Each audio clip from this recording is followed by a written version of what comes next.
Hey, everybody. Am I on time? Not even close. Not even close. Good afternoon. We're a little bit earlier. Cute. There's the lifeboat.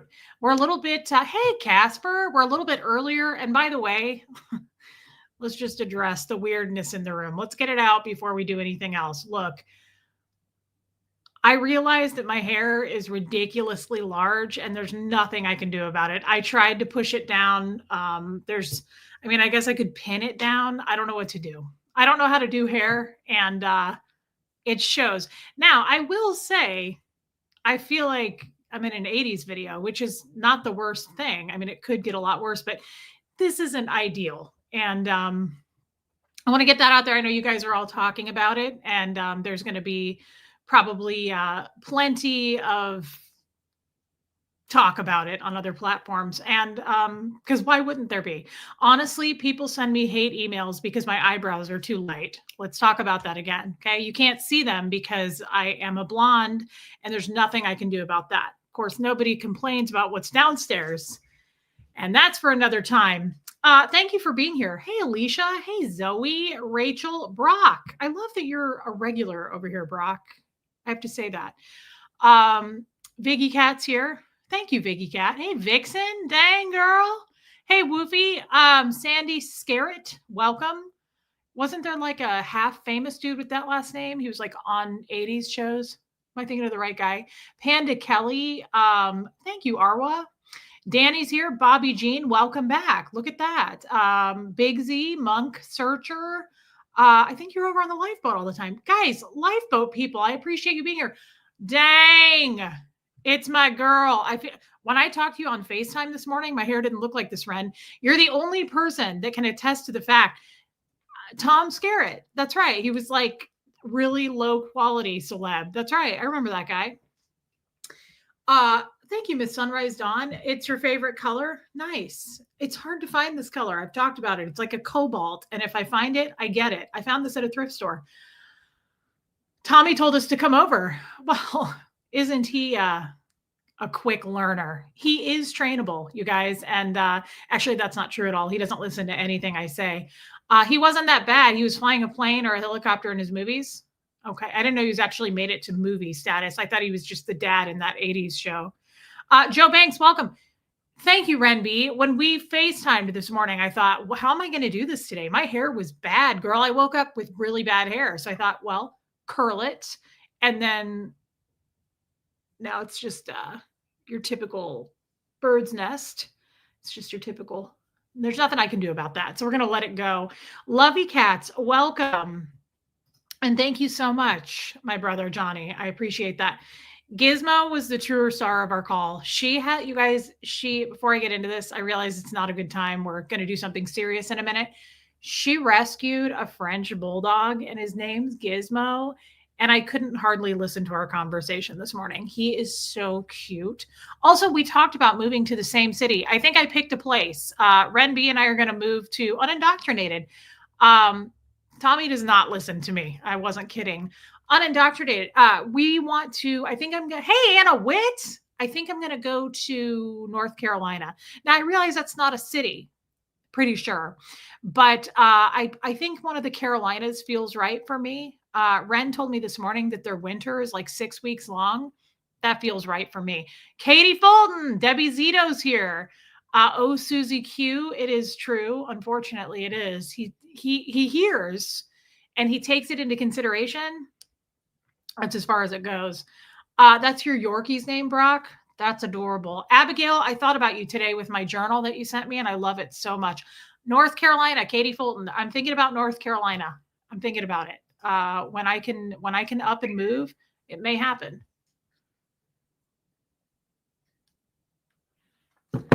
Turn that thing off. Hey, SJ, Cosmic Connection, Maria. Should we get into this? Okay, I don't want to do.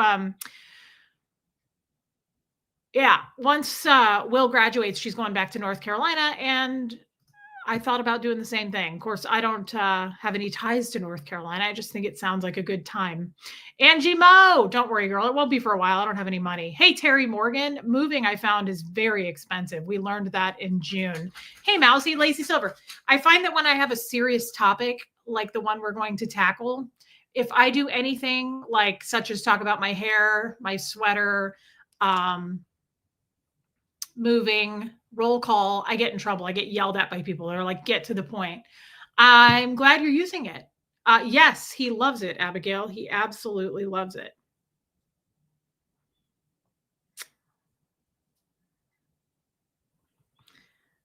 Okay, so let's get into this. All right, Darcy Miller, welcome. So hey, Joe Virus, how do you guys feel? I don't have audios that you haven't heard about Scientology, Big Z. Let me give you a little background because there may be some new people in here. Thank you, Beach Bum. I will. Thanks, Awana Love. So I have these Scientology audios. We talked about this. And the only time I've ever played these audios, thank you, Cherise. The only time I've ever played these audios was on somebody else's channel. Darcy Miller, did I get your email? I don't know that I've gotten to it yet, and I apologize.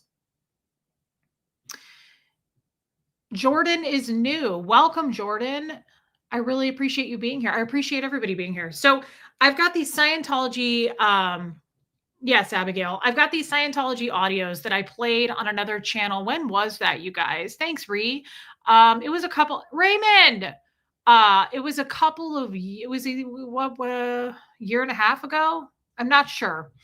I thought we would play the very first one. And as I've spoken about the gestures, this is a little different than why, like, for instance, when you guys hear this audio, I'm like, Aaron always made fun of me because it sounds like I'm building an ark. Like I'm not a sit down kind of gal. I'm constantly on the go. It's a Scientology thing. It's a whole thing. We're working through that. I am unloading the dishwasher. You hear water running. It was never intended for me to, Jordan, welcome. I'm glad you're here from the lifeboat, my friend. It never was intended for this to be played. I never intended to play these audios for the world. I never intended to start a YouTube channel, but when I was recording these, I had no intentions or thoughts of that, right? Yeah, Big Z, I know you do. So the point is, the reason for these audios was for me to go back and listen to them. I felt at the time, even though Scientologists don't use words like gaslighting, Lorraine, welcome. We don't use words like PTSD, narcissist. Like I'd never really even considered those words in my life as a Scientologist. We have our own words and they're totally different words, but you would never say you're gaslighting her. Hey, Buffy. So in my own way, I wanted to go back and listen to these audios because I felt that they would be important when I faced the Scientology music, which would have been something like what's called a court of ethics, or a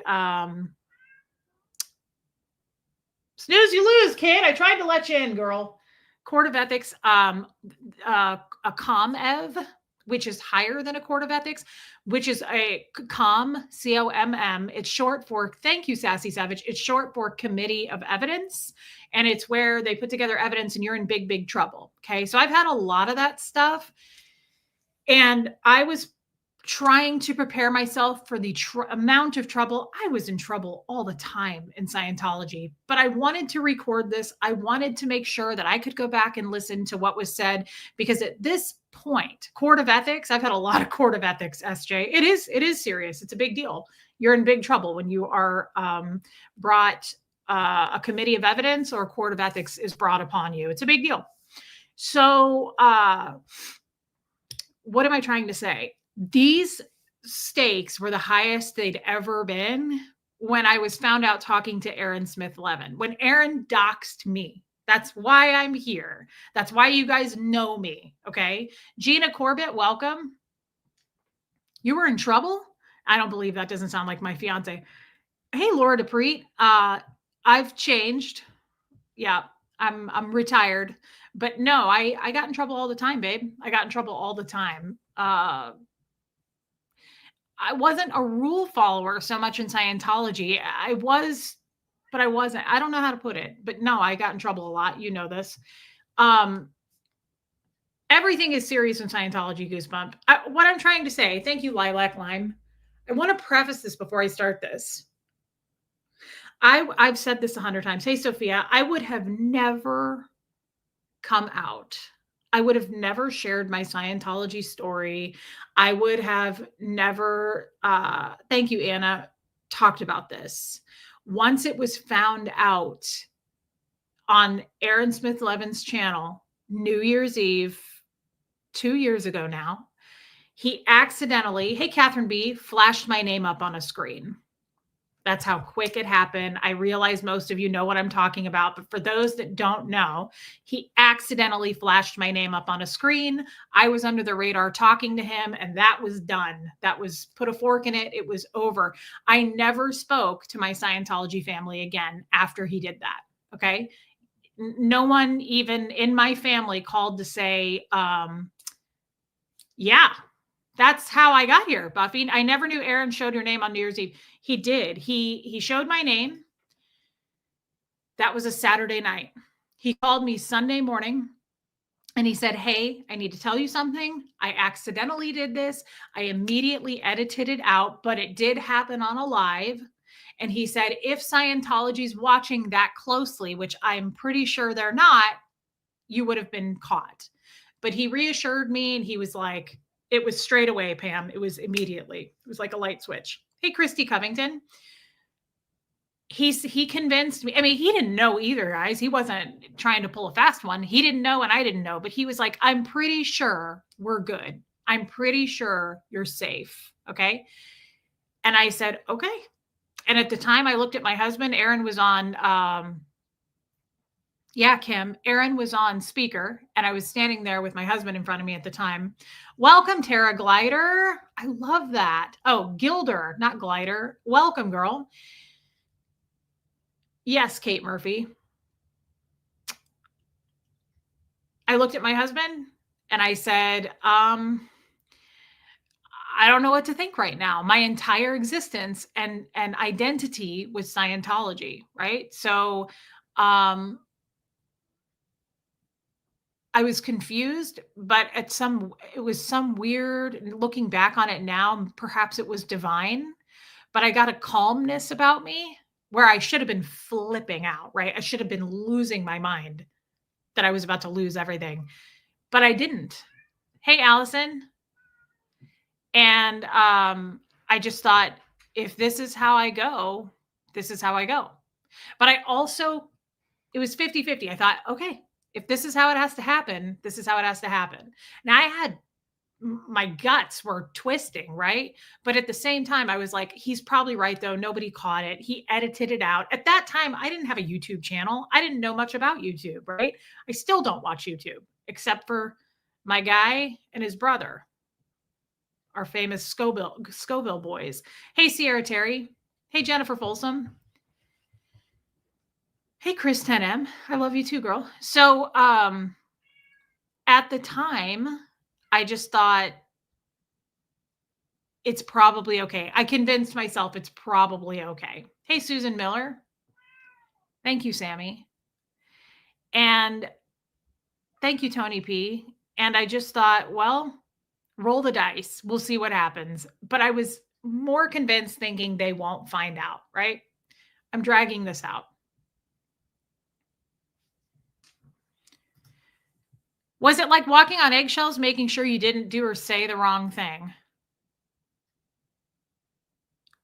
At what time?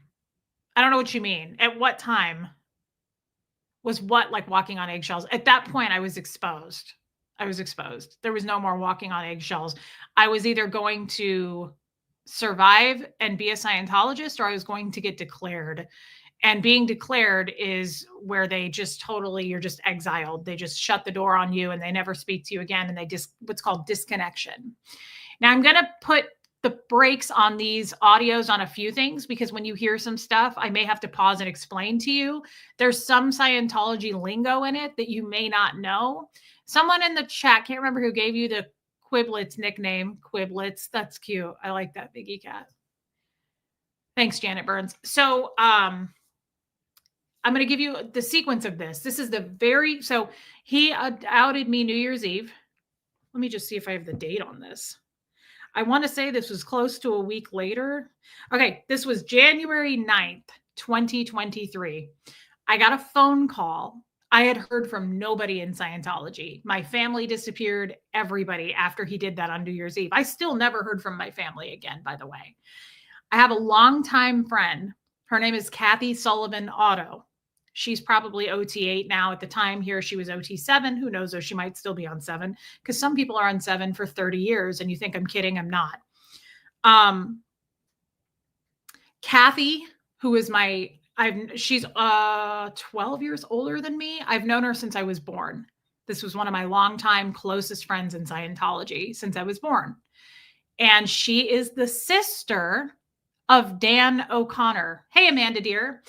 Dan O'Connor is one of the most famous Scientologists you'll ever meet. And he was a staff member and one of my closest friends. I always called him my brother at the Kansas City org, where I grew up and where I was on staff. Dan is like 6 years older than me, perhaps 4 to 6 years older. Okay. So I'm just giving you a little background. Dan and Kathy are siblings. Okay. Dan is the one who hit me over the head with a fax machine and choked me. And then I went to the hospital. Okay. So this is his sister. And I was on staff. Thank you, Annika's mom. I was on staff with all of them. They were probably my 2 closest friends. Okay. Kathy and Dan. And their mother, Linda, was the one who was pretty psychotic, I would say, pretty psychotic. So I'm just going to play these from my phone. And like I said, hey, Joel Sachs, you're going to hear a lot of noise. There's nothing I can do. I mean, I'm not a professional editor. I don't know how to fix that. But there's going to, it's crazy how far you've come. And it's only been 2 years since you escaped. Most of the former Scientologist creators have been out a decade or more. Thank you for saying that, Ren. I love you, girl. And I'm happy that you're here. I'm going to be honest. I have not listened to these audio recordings since I played them with Aaron on his channel. Hey, Rue. So this is probably more meaningful to me than it is to everybody else, because this is the first phone call I got. And by the way, it is incredibly staged. I haven't listened to it, but I can recall the whole conversation. It's incredibly staged as far as I'm just going to tell you, Kathy lives at Flag. Flag is the largest, Flag land base, okay, is the largest. It's called the Mecca. It's huge. It's in Clearwater, Florida. Hey, Penny Rogers.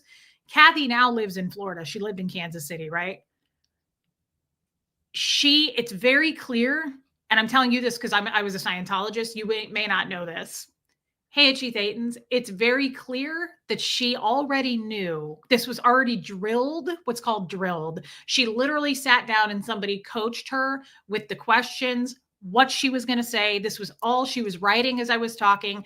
She pretends like, hey, I just saw this thing on YouTube and this guy just flashed your name up. And she really is bad at acting at this, but it's very obvious this is all planned out. Okay. This was Flag sending her in after a week of them finding out. So Flag saw it live. Okay. They record everything we're doing live. They saw it and they gave her a week. They pulled her in because she was one of my closest friends. So they were like, let's pick Kathy to call Reese. Okay.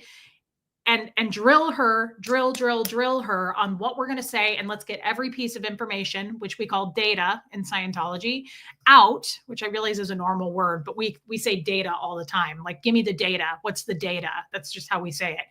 So they said to her, get all the data that you possibly can, write it all down, bring it back to us. And we're going to decide what kind of maybe a court of ethics, a committee of evidence. So that's where I was in my head. I was like, the stakes are the highest they've ever been. So when I got this phone call, I was pretty effing nervous. Okay. Cause I already knew what they were doing. You can't, blindside a Scientologist so much if you're another Scientologist and you're both super seasoned.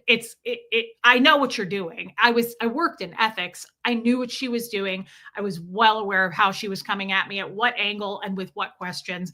And I knew she was writing everything down. It's really hard to come at me and blindside me. It just didn't really work that way. Thank you, little mink. Love him or hate him, Aaron set you on a path to freedom. Oh, I love him for that. I always will. I'll always be thankful to Aaron for that. You're never going to hear me say I hate Aaron Smith Levin. I mean, I don't care what other people's opinion. I have a special relationship with him because of what he did.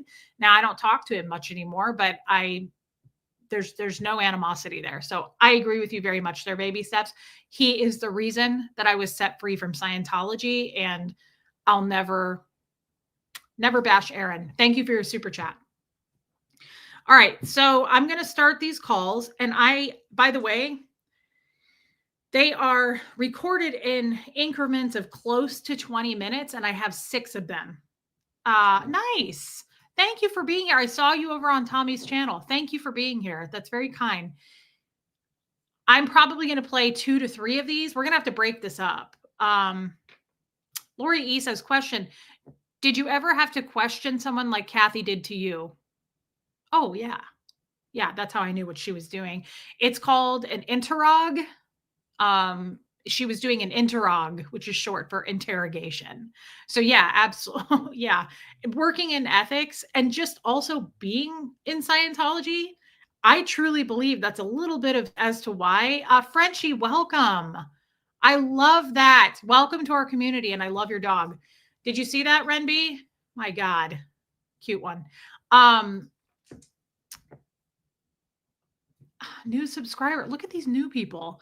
Binge watch all your videos. So I figured it was about time. Love your vibe. Thank you. Is it Amelie? That's a cute name. And thank you. I really appreciate people who come out and say that. I can't say welcome enough. And thank you. It's called an interrog. So I think that's honestly, I don't know if I was born this way, but I think that's why I always find out.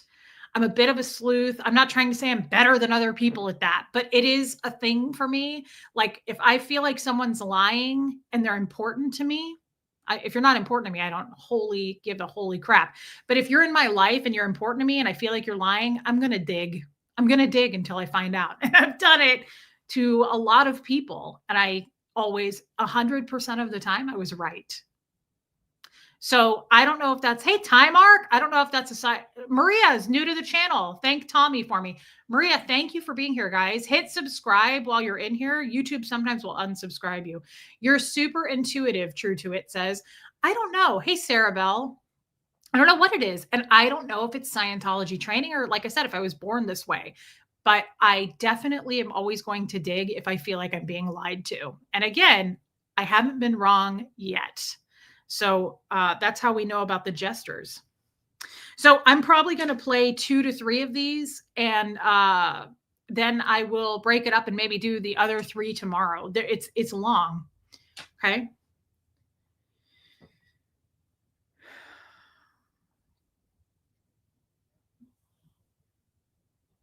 I don't know. You might want to start looking at Craigslist. Okay, let's see. Here we go. Okay, so she says the serious. Here we go. Hey, Teresa. So again, I'm sorry for the loud noise. 60% of the time it works every time, Renby. I'm probably not going to, I will star questions as we go, but I'm not going to pause this every time and answer a question. Okay. I'm just going to try to play straight through unless there's like some specific Scientology lingo that I need to break down and tell you what it means. But these audios, I've got tons of these audios. I've got conversations with high up Scientology members. I've got a lot. So I intend to play these more and more on my channel. And, you'll not see what's cool about this is this really is an opportunity to pull back the Scientology curtain and hear how Scientologists, hey, Kestrel, really talk to each other. It's important to know that because if you go look at a YouTube video put out by Scientology or a commercial, okay,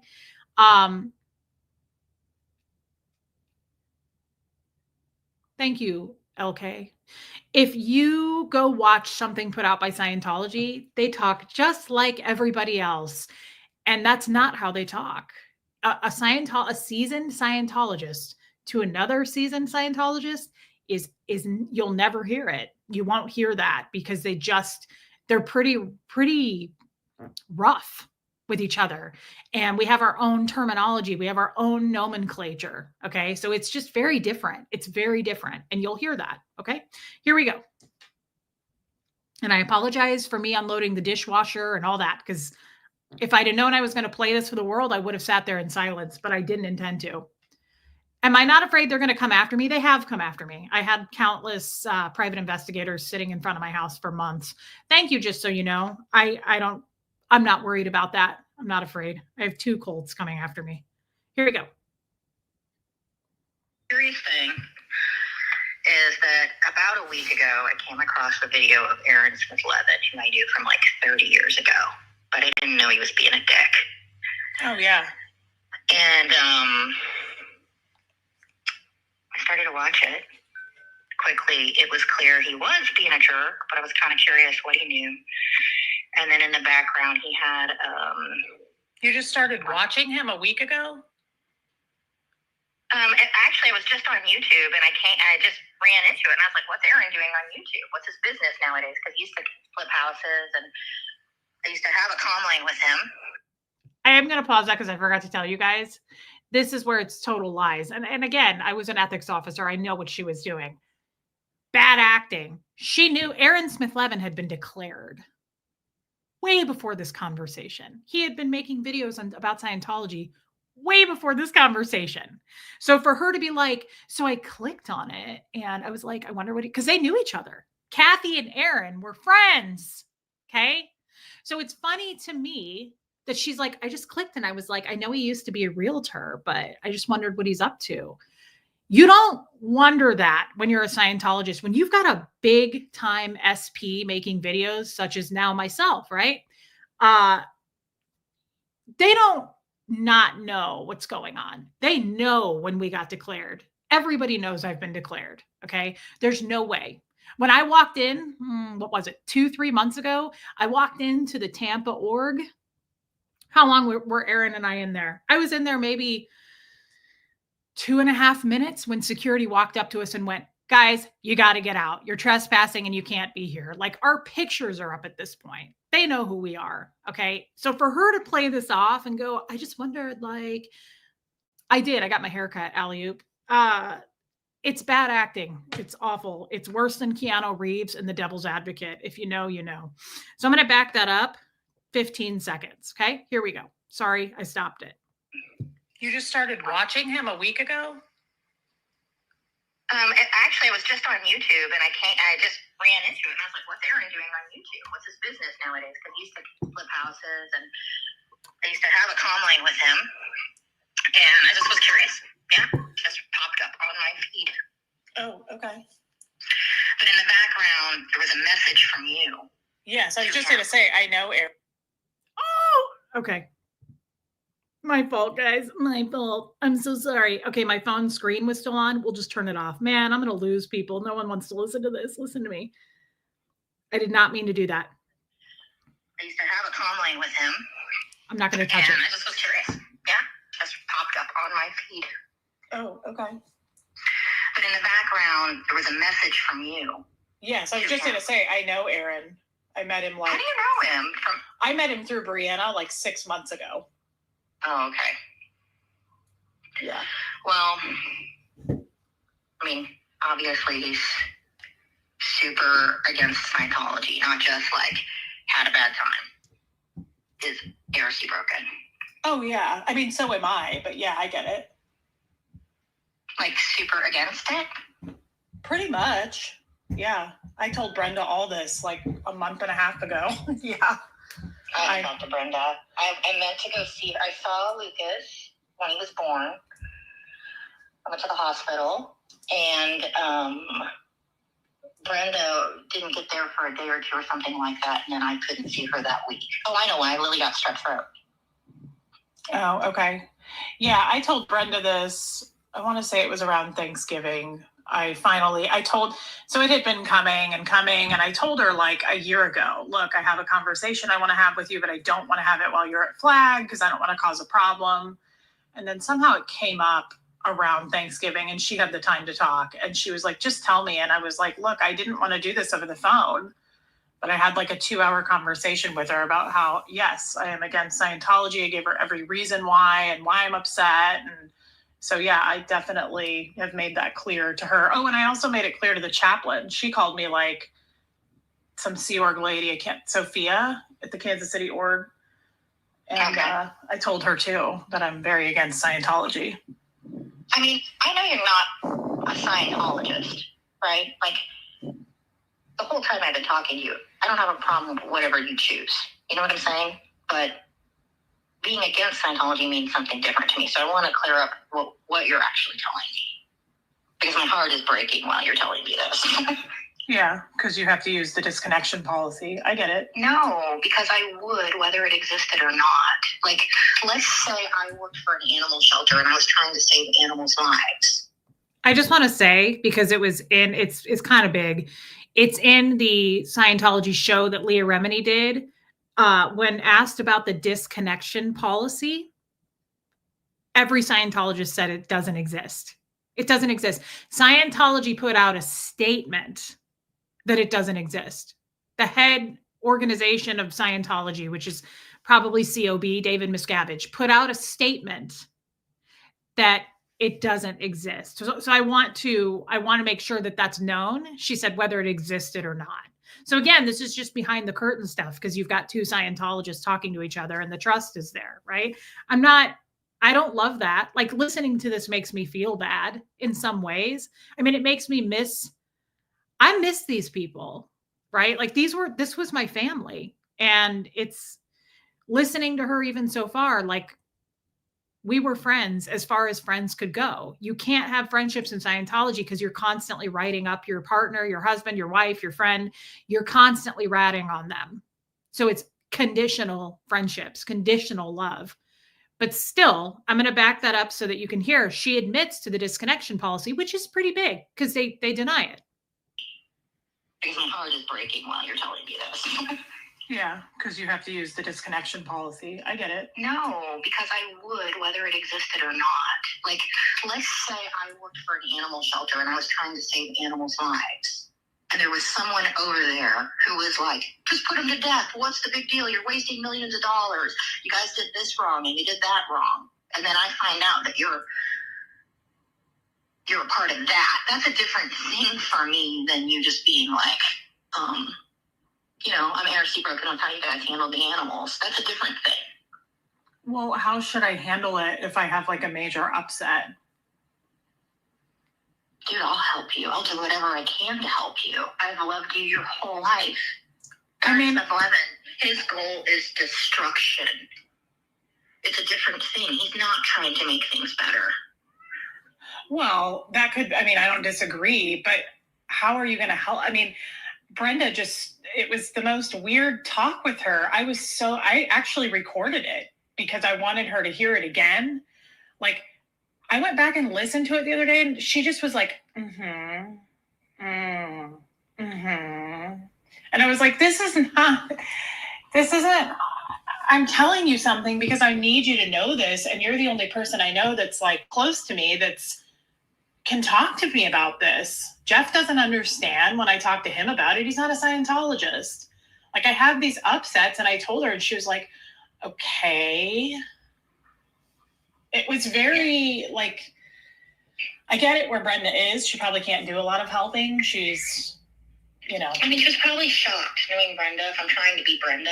I don't know. I don't know that she was shocked. I've been giving her little hints here and there for a while that I'm disappointed. I'm upset. I have things that haven't been handled. And it's not her problem. I'm just letting her know where I stand because I don't want to feel like, yeah, tell me everything. And then she's like, wow, I didn't know you felt this way. She knows where I stand. And so does this chaplain lady. I was very upfront with her about my hatred towards Scientology. I see, I mean, I have a problem with you hating Scientology just because I would like to help with that. But I don't draw the line in the sand and go, Marisa, that's the action of a non-friend for me. And this is not about, please don't make this into disconnection. I have no intention of disconnecting with you. I don't want to. Okay. That wouldn't be what I would choose to do. Well, I figured I was going to be declared, Kathy. I'm sure it's coming. Nobody would want to declare you. Like, I've seen 2 declares in my life. You know, the whole time I was on staff in Kansas City, I've known 2. I mean, I've seen more declares than that, but 2 that I knew who the person was and what they had done. Right? Right. And those 2 people had done things that were unquestionably suppressive acts. Not get mad at Scientology, not talk bad about Scientology. That's not what they did. Oh, well, no, I see what you're saying. I know Tom Harry was one of them. I know what you're talking about. No, Tom Harry didn't get declared. Not even Tom Harry got declared. He got a PTS label because, you know. What? I remember you telling me, like, if there was any other way to not declare him, I wouldn't have done it, but he had to be. I thought he was SP declared. Are you sure? Now that you're saying it, I'm like, what did happen? I remember, like, Kelly Gillum telling me that he got declared because Elliot was friends with him. He got a type C PTS declare, which I remember seeing in writing. I'm not trying to lie. I'm just telling you what I remember. That's all. Okay. I thought he was... Which is a type of declare, but that's not what you're talking about. You're talking about being declared a suppressive person. And it is possible that in the end, a year later, something happened, you got declared a suppressive person, and I have forgotten that. Okay. So I don't want to be like, you know, I don't want to assert it to you, and it's totally wrong. But the 2 that I remember were out and out, like trying to expose people to OT materials and would not stop. Like the church said, please stop doing what you're doing, and they didn't. Okay. This is a suppressive, declarable thing. It's the only thing I've seen. Those 2 people. Well, nobody wants to declare you. But I'm sure it's coming. Like, I've been prepared for it. I know it's coming. The way that I feel about Scientology, the things that I've said. How did you see my name on Aaron's video? He edited that out. I must have been watching it the second it happened. I don't know. Oh, okay. And I don't even know why it popped up. It was like the weirdest freaking thing. And at first, I didn't think anything of it because I don't think of you as Reese Quibble. Like, it took me a second. Well, my name isn't Reese Quibble on his phone. It's Reese KC. So I'm assuming Flag told you about this because I'm sure they know. Aaron already called me and was like, hey, heads up, they're going to know. And I was like, that's fine. I didn't want it to happen this way, but that's okay too. I mean... No, I got a screen. I took a screenshot of it. I did not get a call from Flag. I'm trying to figure out what I want to do about it. Okay.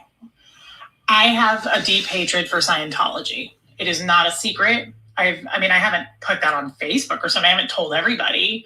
I told Brenda because I felt close to Brenda and telling her. And I told this Sophia lady because she just wouldn't get off the phone with me. And she was like, so... what is it? And I just said, this is what I told my mother-in-law, and this is how I feel. I have a lot of upsets, and I think it's a total fucking sham. Okay, I'm going to stop there because my son's about to walk in the door and the dog's going to go crazy. And also I want to say I'm okay. Ren, yes, I just didn't want to mess up my phone and answer your text. Thank you for texting. Why did she take a screenshot of it? I'm going to answer some questions for a second here. I don't believe that she did. Anna, she wasn't there. This whole story is a lie. She didn't accidentally click on YouTube just to see because Aaron Smith Levin was on. None of that happened. She's creating this story for me, thinking I'm going to believe that she took a screenshot. The dog's about to bark. It's okay, Bo.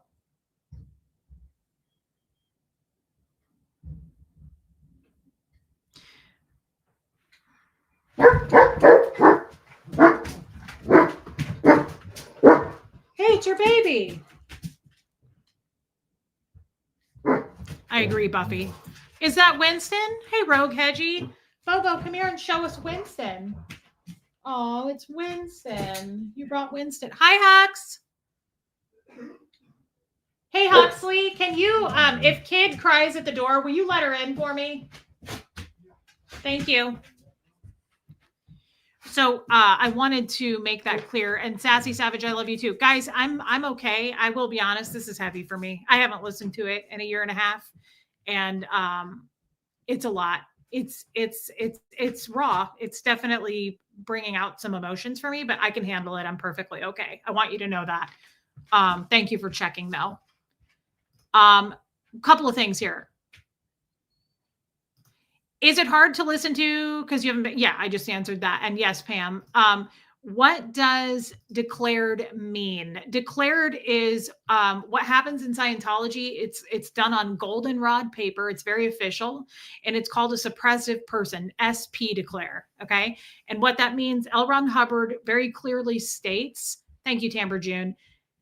That a suppressive person declare is the equivalent to Hitler. Suppressive people are all about destruction. They want to destroy planet Earth. They want to destroy everything in their path.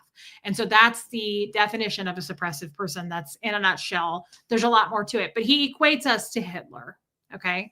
We're the most evil of planet Earth. And typically LRH says that people who are suppressive, like me, give people cancer. We also rot and die of cancer. It's all stated out, and they hold it over your head in Scientology to make you very fearful that you don't want to be declared. Okay, if that makes sense. Do I think she was recording the conversation? Yeah, I think she could have been, but I don't know that for sure. Thank you, Alicia. And someone said, what is ARC break? ARC, affinity, reality, and communication. That's okay, Kate. And guys, if this is too triggering, please definitely do what Kate is doing and just take a break, step away, come back for another stream. I appreciate that. You come first, though, always, and your well-being. ARC is affinity, reality, and communication. So we use that term all the time in Scientology, and it's basically, was there a break in one of those? It's an upset. All that means is I'm upset, right? Yes, ARC equals understanding when you have all three. When they're all three perfect, it equals understanding. When one of them goes out, they all go out. So if I was married and my husband had some big meltdown and called me a name, I would say, I have a big ARC break with you. Because there was a break in affinity, most likely. There was a break in communication, right? So they all fall when one of them falls. That's all that means. It's just, again, cults, I'm finding out, cults will use their own terminology to make you feel special, but also to isolate you, right? Only we know each other's language, right? So that's what ARC break is. And you hear her say in the communication, in the conversation, calm. I still use that all the time. Calm cycle, cut my calm, communication. It's just short for communication. So you will hear a lot. I had a calm cycle with her this morning. Instead of just saying we talked on the phone or I had a phone call, I had a calm cycle with her. It's used all the time, right? I do not ever think she will wake up and leave. No way. None of these people will. I wouldn't have. I woke up, but I would have never left. No way. It was too important to me. I didn't want to lose everybody. All right, so we're going to keep going now that he's home, okay? I felt that way for a long time. Way before Aaron Smith Lemon. Way before Aaron. I mean, I'm not confused, Reese. I understand that there have been upsets for a very long time. I could probably list major reasons why for them, you know? I know a lot of things along the way that you very honestly told me. The difference for me is, let's just make this at the school level, okay? You and me are friends. There's a person over there that absolutely hates me, that if they could kill me, would literally kill me, okay? Her name's Jane in our little, okay. And you and me are friends. Now, I know that, you know, you have upsets about things. I'm not trying to make less of them when I say that. It's not like it's surprising to me that there's an upset. Absolutely not. Okay? Mm-hmm. Or that you're not being a Scientologist or something. You and I I've never called you ever and said you have to be a Scientologist. No, you've been very respectful about that. Yeah, I don't have, like, I want you to do what's true for you, what works for you. I love you. That's how I feel about you. Yeah, I know that. I've felt that for a long time. Okay. And it's sincere. And you've never pushed it on me, and that's why I've never had you and I have remained friends, I guess is what I'm trying to say over that. I don't believe you have any upset with me personally. I don't. Okay. And I don't with you. Okay. So then, but if, you know, if you're going to be buddies with Jane, I start to have a problem. Because Jane hates me. wants me dead. He's deliberately trying to find things out about me and tell people about them, start rumors about me. True or not is not the point right at this moment in our conversation, okay? But that person's intention is to try to destroy me. And you're telling me, well, Jane's relationship with me is important. That's a different thing than you saying, hey, I hate what you did. I'm upset with you that you did blah, blah, blah, blah, blah, in my little analogy. Okay. But I get what you're saying, but you and I are close here, but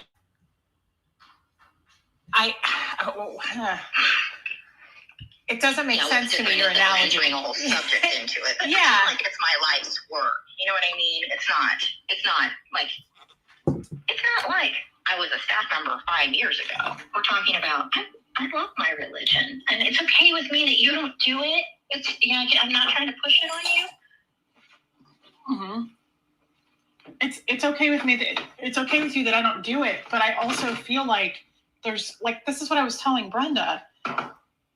There's a lot of, and this chaplain lady too, there's so many things that I feel that this religion has done though that they should answer for. Is it doing things that are destructive?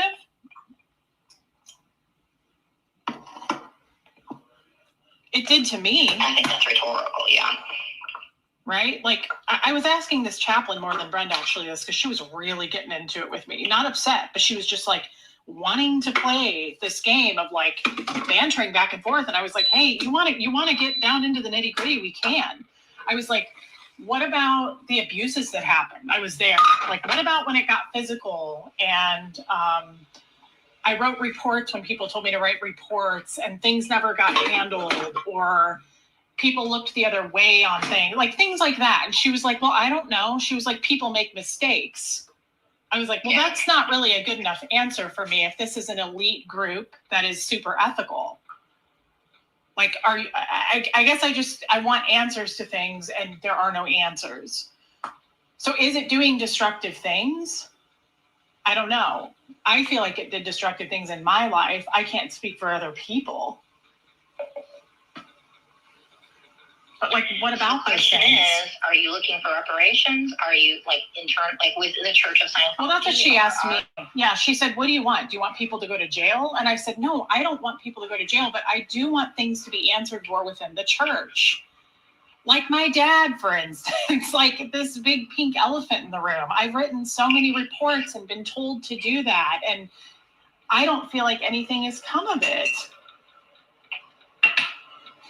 What do you want handled with him? I mean, and by the way, I understand I don't think you're speaking in generalities. You and I understand what you're talking about. Yeah, I know that you of most people will understand what I mean with my dad. I feel like he is totally swept under the rug because he's given his millions or whatever he's given. I'm making a cup of coffee. And so it's looked the other way that he disconnected from his kids when we were minors.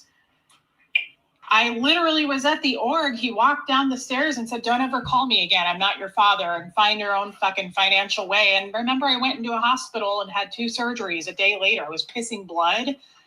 And the hospital came and they were like, you're a minor. Where are your parents? They called my dad. He was like, I'm not her father. Don't reach out to me. I mean, that kind of shit. I was 15. Okay. And it's things like that. It's why doesn't he have to answer for that? Why is every fucking time I get a Sea Org call, which is pretty regularly, once or twice a month, and it's usually someone I've never heard of, and they'll go, Gene Wally's not your dad, is he? And I go, yes. And they go, oh my God, I love Gene Wally. What a great guy. What a big being. And then this one guy called me recently and he goes, I'm looking at your reports here. And he goes, I have a report here that says your dad says that you're a 2.5%er. And he goes, you don't sound like a 2.5%er to me. You sound like a nice girl. And I was like, this isn't fucking funny, man. This is what I mean. How come that's okay? Yeah. Why, if we have this communication is the universal solvent, And we, Scientology claims that like we bring families together, or we can save planet Earth. Why can't we just bring me and my dad together? Why can't we even just start there? But my question is, sincerely, I'm asking you this, because if there's anything I can do to help smooth those upsets, restore, I don't want to say faith in Scientology, because that may not be possible, but do you want a relationship restored with King Wally on any, like, even if he turns out to have had his clock cleaned and he's a super good guy? Oh, God, no. Kathy, you know what I was hoping your bad news was today when you said I have some serious news? I was hoping you were going to say your dad died. Like, I'm waiting for the call that someone says your dad died. I would love to hear that. So, no, I don't want to restore it. I think my point is, why is this just overlooked? Why is it my fault, too, that it didn't get handled? Like, when something really good happens, I feel like, oh, well, thank you, LRH, hip, hip, hooray. But if something really bad happens, well, you pulled that in. Like, what did you do to pull that in? You need to go write your OWs. I just feel like, why is this being overlooked? I get so tired of this shit. Like, I love your dad. Okay. Well, and a lot of times people will even say, I ran into, what's his name? Mike Accord. And he was like, wait, Gene has other kids? He was like, I only knew of you because he worked for my dad for a long time. And he was like, I didn't even know he had other kids. I was like, yeah, he's got fucking grandkids. This is what I mean. It's like, he just sweeps us under the rug and everything's good because he donates. I just feel like with this being such an elite group, we should fix that. That's a problem for me.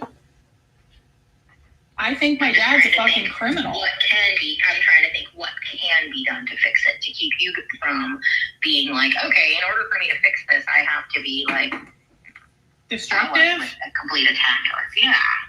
Well, it's because this is destructive to me. I don't not understand that. What I'm saying is, you feel like something needs to be done about situation X. And I'm only saying X not is it, but because it's more than one situation. Okay? Yeah. Okay, that's the end of the first call. The first part of the call. I don't not understand that. Did we all hear her just say that? I don't not understand that. Scientologists talk crazy. She also said, Tommy sent you Rose K. Thank you for being here. Just at the end of that part of the call, she said, I'm not trying to not is it. That's another Scientology term. Not is just something you're pretending it doesn't exist.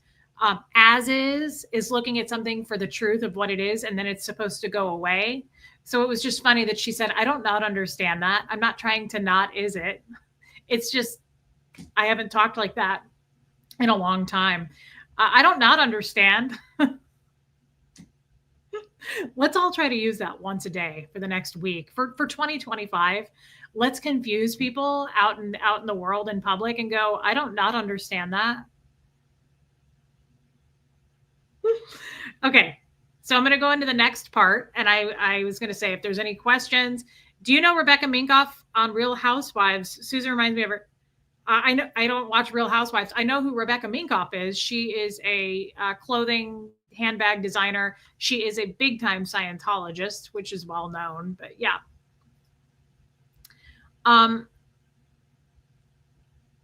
Someone said, oh, and by the way, Woofy, I know they answered this. Did Aaron flash my name up purposely? Absolutely not. He felt horrible about this. He still feels bad about this. No, he did not. Not at all. Wondering what is bringing back up this recording. I think Courtney G, for me, it's been a while. Hey, Kestrel. And I really only played these on Aaron's channel. I've never played these just one-on-one with you guys. And I'm going to bring up Jester recordings. And I just, I maybe for me, but also just, we'll probably do this once a year or once every couple of years, just because I think it's really important. And also, Courtney, there's always new people, right? So like, I know there's a lot of you in here going, I already heard this, but there's a lot of people who have not. So I think it's important to stick to, thank you, Arlie. I think it's important to stick to what do we want to happen with Scientology? What happened? My story, what happened with me? Thank you, Lucia. What happened with me? I think I don't ever want to happen to somebody else, and it already is. Okay. So I think it's important to just continue to shed light on this, just like the Jester stuff. We want to get people out. And of course, that's not going to happen with people who are already in, right? Yeah. With new eyes and ears. Absolutely. I don't mean to not, is it? Shelly Kelly, I'll work with you on it. We'll get together and drill it. Thank you, Woofy. So yeah, there's a lot of people. Hey, Wanda, guys, it's Wanda. Yes, so many criminals need to be in prison. I think new set of eyes and ears. I think it's good for me to listen to it again. It's rough. This is painful for me. This really is painful. I'm going back to the moment I was in. I was listening to myself make that cup of coffee. I was going through my motions. I was going through my living room. I remember everything. It's coming all back to me. And it's just a lot. It's a lot. And she is so condescending.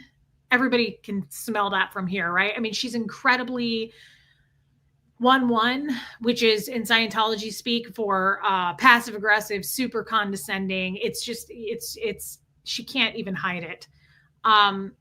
Don't you think there are more people who are slowly leaving? I really don't, Pam. Not much. I mean, maybe five out there. The thing is, most of us know it's not ideal.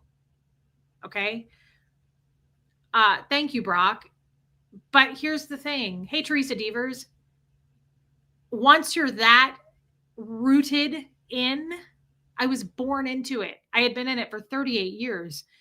I'm not willing to go explore. It's like, it probably is similar like to relationships in a lot of ways. I've heard people say this. I'm not willing to get divorced and go through all of that. I'll just be miserable and stay married. It's probably similar, not the same, but similar. Like, I'm not willing to go explore hey, Kevin Conklin, what the world is really like after they've scared the hell out of me and told me what the world is really like. I don't want to take the steps to go lose everybody I know. Thank you, Tiggy. I don't want to. I was comfortable. I was comfortable being a Scientologist, and I knew I would lose my whole family if I left. You'll lose everybody you know. My whole life was Scientology, guys. Everybody was Scientology. My dentist was Scientology. Everybody was a Scientologist. I wasn't willing to lose. So I don't think there are people slowly leaving because they don't. If you watch that Leah Remini show, people say that. It's a gamble. It's a risk that we're not willing to take because your kids are in it. Your parents are in it. Your whole family's in it. You're going to lose them. You'll never be able to see them or speak to them again. Put yourself in those shoes. Close your eyes for a minute. And if I tell you, you will lose everybody in your life that you know if you decide to leave this organization. Are you willing to walk away? Most people aren't. Most people are not. And I was not. And I'm telling you right now, I know myself. I would have never left. I would have stayed in Scientology my whole life if Aaron had not done that. Now, I would have continued to talk to Aaron because it was so validating to talk to somebody who had been through it and who was on the other side of it.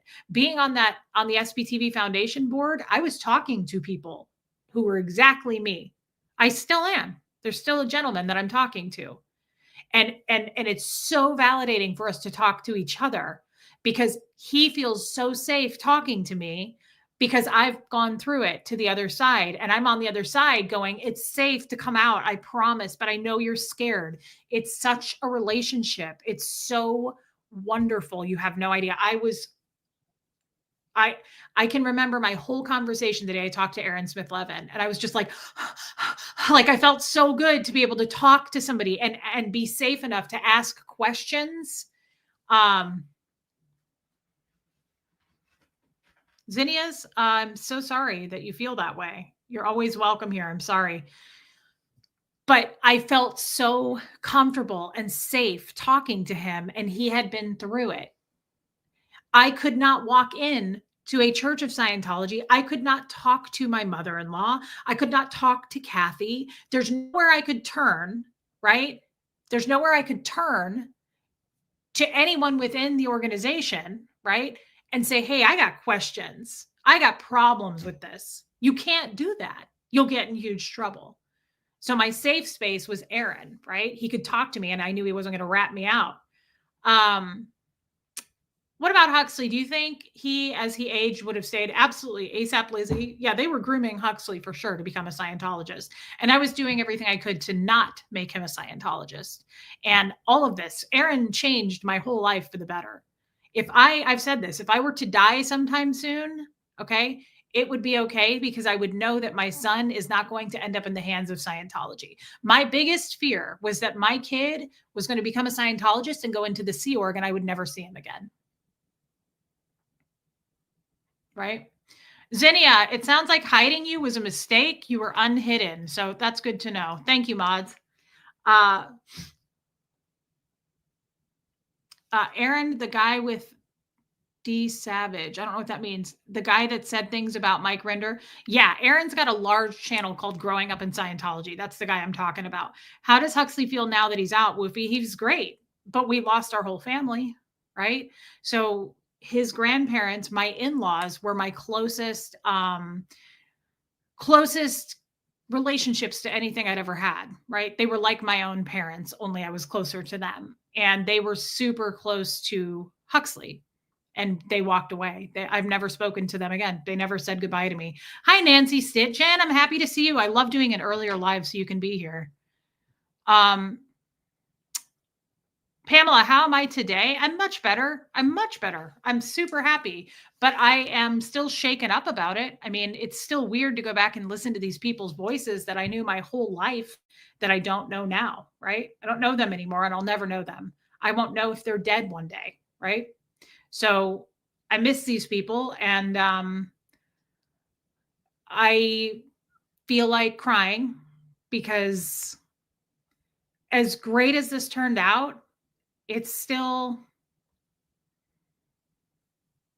rocks me, right? It's still a little bit shaky for me that it's like I feel like a 2-year-old. Like I'm out into the world. I'm 40 now. This all stopped at 38, but it's all I knew. And it's all the people I knew. And they were gone overnight. It was about 500 people that I lost. And no, V-bombs, they'll never come to the light. It was a death of 500 people, true to it. And so I still, listening to this stuff is hard because they're alive and I will never see these people again. I'll never talk to these people again. And they were my whole life. They knew everything about me. And I spoke to them daily for 38 years. And they never said goodbye to me. They did not even give me the gift of closure of just saying, I have to cut you off now. And that is not something I would have done. I would have at least reached out and had a cry fest and said, I have to leave now.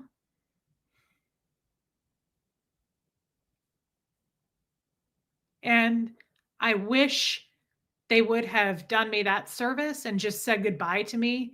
I wish they would have said goodbye to my child. And so when I think about it, which I try not to do a lot, it's bizarre. It's absolutely bizarre. And I don't want anybody else that is going through, I don't want anybody else to go through this. And unfortunately, I don't want to say it's happening all the time because nobody leaves. We don't leave out of fear of the loss. I was shoved out. I didn't have a choice. But if I had had a choice, I would have never left. Guys, I would have never left. I would have kept my family. 100%. It's still a loss. Absolutely. And damn it, I just lost. Thank you for your super chat. I didn't even read that. Itchy Thetans, I don't know where your question was. There it is. Okay. If you saw someone like you who is now okay, has met the love of your life, make new friends, and saved your son, what would have helped you leave? Let me read that again. I don't understand. I don't understand that question. I don't know why I'm stupid right now, but I don't understand that question. What would have helped you leave? Like if I were still in Scientology, is that what you're asking me? If I was still in and I saw a situation like mine from the inside looking outside, like if I saw this Reese Quabell girl and this all happened to her and good things happened, is that what you're asking me? Yes. Okay, yes. No,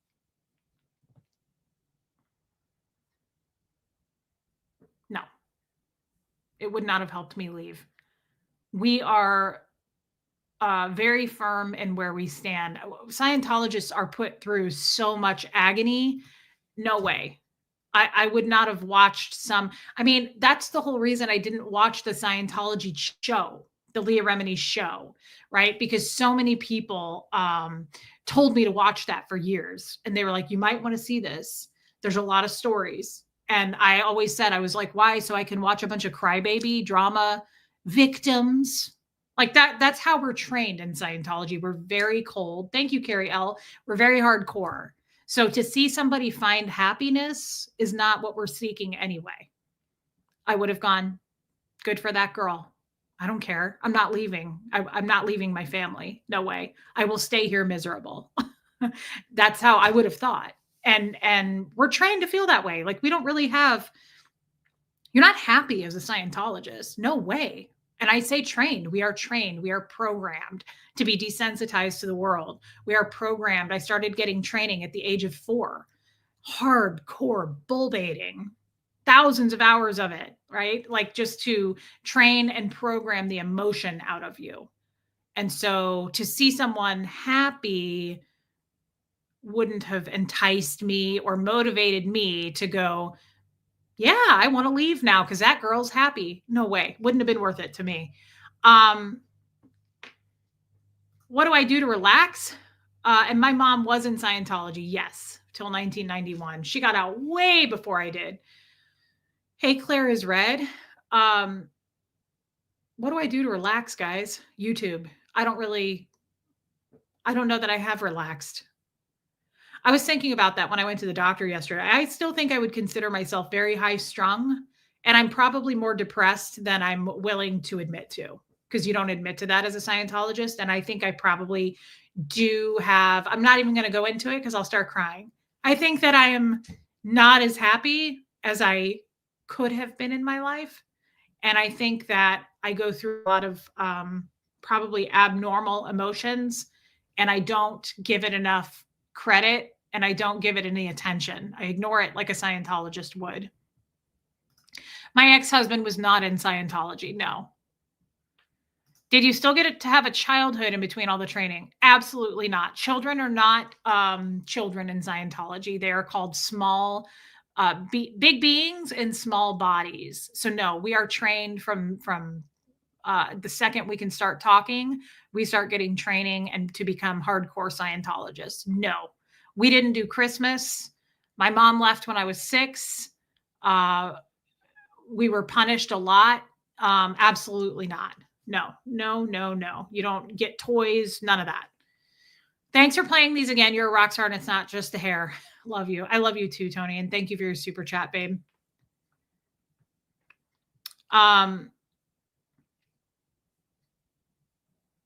Yes, Sophia, thank you for saying that. Let's see. I was going to play the other part of this video. I'm not going to play the whole thing or the other part of this audio. I wasn't going to play the whole thing today. Have you looked into survivor guilt? No, Christy, never heard of such a thing. Do you think Brenda or Kathy secretly watch you? Absolutely not. They would get in huge trouble, Lacey. They are put on the cans and interrogated all the time. Anybody who closely knew me in Scientology, I guarantee you, is closely watched and interrogated to make sure. D. Thompson, yeah, I made it to 9th grade. But I did go to some Scientology schooling, I guess you would call it, the cadet org in between. People talk about how you've been comfortable to go, how you have to be comfortable to go in session, but then they can fight you to make you stay. Seems contradictory. Well, you're always comfortable once you start session, Rachel. They get you real comfortable to start, right? So the auditor gets you comfortable, you're warm, you're well fed, they make sure you're in a good place. But it's not until the session begins that you are uncomfortable and you're asked incredibly, I mean, by the age of 6, hey, Brian Lucas, I was being put through what's called a child security check. And they start out with some questions that aren't so bad, right? But then halfway through, they start asking if you have sexual thoughts about your parents, sexual thoughts about animals. Have you ever touched yourself inappropriately? Have you ever touched your siblings inappropriately? At the age of 6 years old, okay, I was starting to get asked these questions. That's one of the reasons a lot of people don't like me, because a lot of us Scientologists have no boundaries. It's not intentional. It's not for shock value. I can sit here and talk about sex all day long with a straight face, and people go, Reese, inappropriate, TMI. We don't have that. We're not afforded that luxury. At the age of 6, I started having to talk about my vagina at length. At the age of 6, I had a man that was 50 years old bull baiting me across me in a room in a chair, and he was trying to get in between my legs and pretend to perform oral sex on me, hoping I wouldn't laugh, giggle, be uncomfortable. So I, just like every other, I'm not special, just like every other Scientologist, we are started at a young age to be desensitized to everything. And they don't believe in children. So no, you're not, none of that. Will you ever talk about your mom leaving and how that affected you? Absolutely, Sassy Savage. I would love to talk about that. I would love to. Rue, I heard that call before, but hearing it a second time is much more surreal, like viewing a movie second time. You are brave. I love you, Rue, and thank you for your super chat. Thank you for saying that.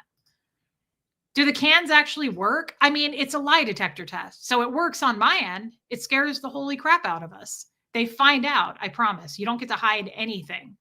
If Kathy had watched Aaron Smith Levin's show, she'd be in trouble. The whole premise of the call is laughable. You were kind not to say, cut the crap. I know. I knew what she was doing. Christy Lynn. Thank you for your super chat. So that's why I always kind of, hey, Jamie Castro, that's why I always kind of say, because there's so much hate out there about me that I'm aware of. I mean, people tell me, that I'm just making this up, or worse, it's for, I saw somebody say once, it's really upset me, and I don't know why. It's not a big deal and it shouldn't upset me. But this was a while ago, months ago. I saw somebody say over on the lifeboat, somebody commented, they were talking about me in the chat, and somebody commented and said, I love Reese's channel. Hey, Blow Drill. And the person said, yeah, go over to Reese's channel if you want to get your feelings hurt. And I thought, that is not what I want to be known for. That is not the intention. Hi, Panko. That is not how I want people to think of me. And it is what it is. If you think that about me, you do. And the people who hate me are never going to change, right? And start liking me. And I'm not trying to be liked here, but I'm trying to give you a background that why we are the way we are, right? And it's not, I've met people who are just deliberate assholes and they're just doing it for shock value, right? I'm not trying to hurt anybody's feelings. I don't want to hurt anybody's feelings. I'm actually surprised. And I hope most people don't think Reese's channel, you're going to get your feelings hurt. Really? Because I don't see it that way. But, everything's subjective. So but I can say this. I have been told by many people, like, you're brash. And the biggest thing is you have no boundaries. You have no boundaries. Thank you, Blow Drill. Hey, Ty's channel. I don't. And I admit to that. And I am currently in therapy working on that. I'm probably not going to change much because it took 38 years of this training. And now I'm 40 and I'm trying to unlearn, unpack, and deprogram. But it's all I knew. And it started at the age of 4. And that programming. So I'm not trying to push people's boundaries ever intentionally. I never want to be disrespectful to people. And I've said many times, like, if this is upsetting for you, please step away. Some things we talk about are heavy subjects, but I'm not sitting here poking and like trying to rev up the crowd, right? That's what this channel is about. Life outside of a couple of cults, everyday life. We laugh, we cry, right? But I definitely don't have any boundaries, and I very much admit to that. And it takes people a long time to warm up to me. My own mother said to me all the time, my mom left when I was 6, and I caught back up with her and really got to know her really well when I was 18. Okay. So it was a big gap in time. I wasn't raised by my mom. And my mom has always said to me since I was 18, we have very different personalities, very different personalities. My mom has always said, you're not going to be for everybody, Reese, with that personality. Like, and she's not trying to be mean. That's just what she's always said to me.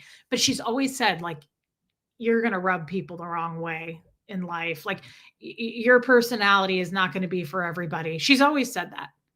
And she would say that now. I'm very loud, probably for her.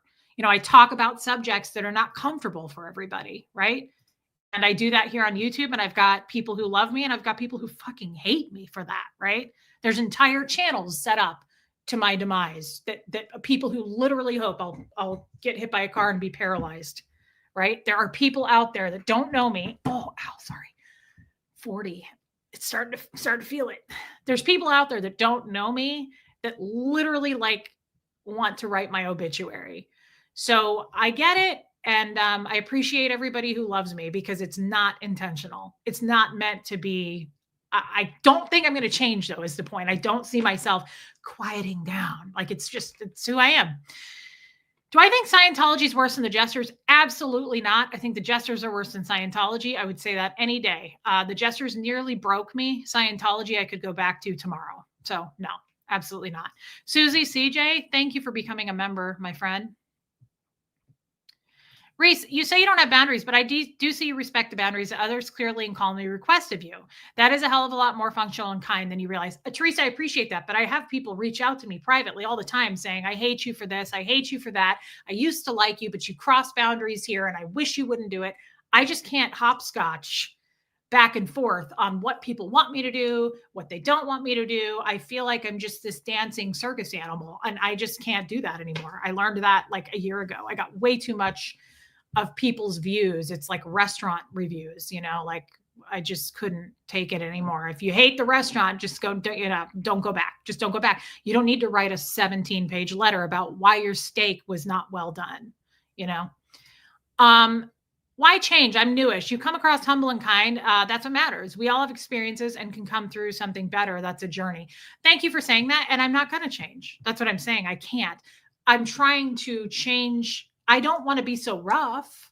Like, I'm trying to change the things I want to change, right? That bother me, like we all do. But I'm not going to change for somebody else. I can't. Like, I'm just not.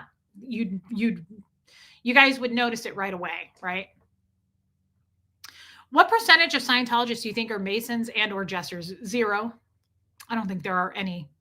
Thank you, Noah Wright. And thank you, Brock, for your question.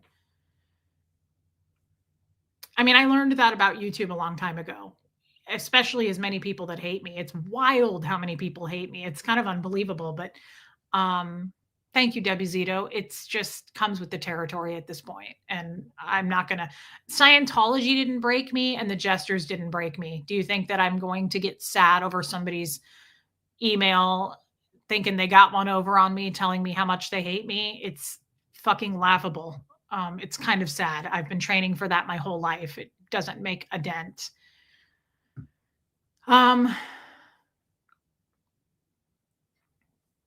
Good question. If your Scientology family had stayed connected to you, would you have started your YouTube channel? No, not at all. Was it difficult to see Dan at the Casey org? Did you just have to pretend he was never abusive? No, not at all. Dan, it's was not a big deal to me at the time when he did what he did with the fax machine. He was my closest friend and he remained my closest friend. No, wasn't difficult at all. I shook that off like a bad case of fleas. It really wasn't a big deal. Sorry, that was a George Carlin reference. There's so much sex shaming for a jester to be in Scientology. Way too much sex shaming. Way too much. Your entire sex life is put under a microscope in Scientology. So, nah, absolutely not. Thank you, Christy. Noah says, I'm like you. I really don't care what people have to say or think of me. I'm doing me. What do they think? What do they think they gain? Absolutely. Yeah, they don't.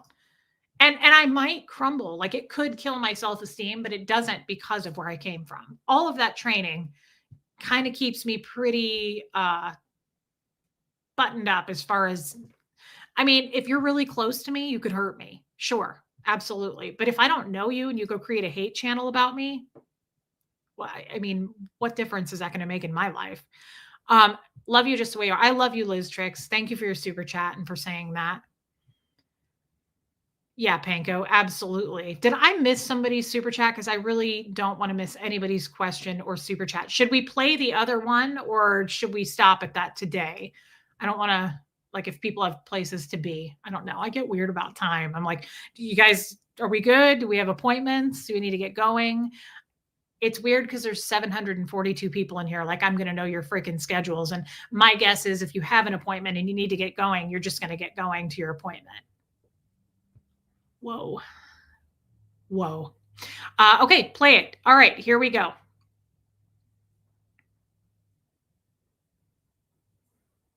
Situation X. I understand that.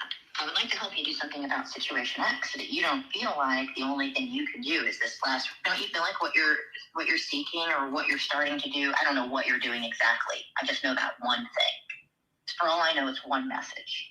You know what I mean? It is one message. I don't have a big story to give Aaron Smith-Levin like he's got. I don't have a big story. If I did have a big story, I mean, I would love to talk about my dad specifically. Right. And you can take that for whatever you think that means publicly. Yeah, I would talk about him. I don't really have much to say. I think he's fucking horrible. I didn't know he was writing a report on me saying I'm a 2.5%er, according to this C word guy. I think that's horrible. 2.5%er, I need to clarify that. 2.5%er is a suppressive person. L. Ron Hubbard says of planet Earth, the population of planet Earth, there's 20% that are suppressive. 2.5% of that 20% are the true pure evil, the true suppressive people. Okay. The rest of that, out of the 2.5%, are connected to a suppressive person. Therefore, they're acting suppressive, but they're not truly suppressive. So if you're connected to a suppressive person, you're not a 2.5%er. The 2.5% of people on planet Earth are pure evil. And I'm one of them. I've been declared a suppressive person. And that's what I was saying in the beginning of this stream. L. Ron Hubbard equates that to Hitler. Okay. So suppressive people are the equivalent to Hitler. Why were you honest with Kathy if you weren't planning to leave? As opposed to what though, Amanda? Like, what should I have denied it that I didn't? The thing, I mean, I'm not a liar. I have a hard time lying. So if you put me on the spot about something, I'm going to do what I did with Kathy and admit to it. The thing is, I wasn't trying to be dishonest. Like you heard in the call when she goes, I said, oh yeah, I hate Scientology too. And she was like, what? And I was like, yeah, I got upsets, girl. Like I've been shouting this from the rooftops for years in Scientology. This isn't new. When she's trying to fix this problem, it's because she's shitting her pants because Flag is putting all this heat down her throat about what I'm doing and my potential to go public with it. Now they care. I had been complaining for years as a Scientologist. Nobody cared or listened. They just put me in ethics trouble. So I was honest with her because I had nothing to lose at that point. I was exposed is what I mean by that. She saw it. I knew in my head what she was doing. She didn't see it on Aaron Smith-Levin's show on YouTube like she claimed. I knew I was in hot, hot water. I knew Flag knew. And I knew Flag trained her and coached her to call me a week later after I was exposed out in the light, in the world, on YouTube, on Aaron's channel. I had been doxed.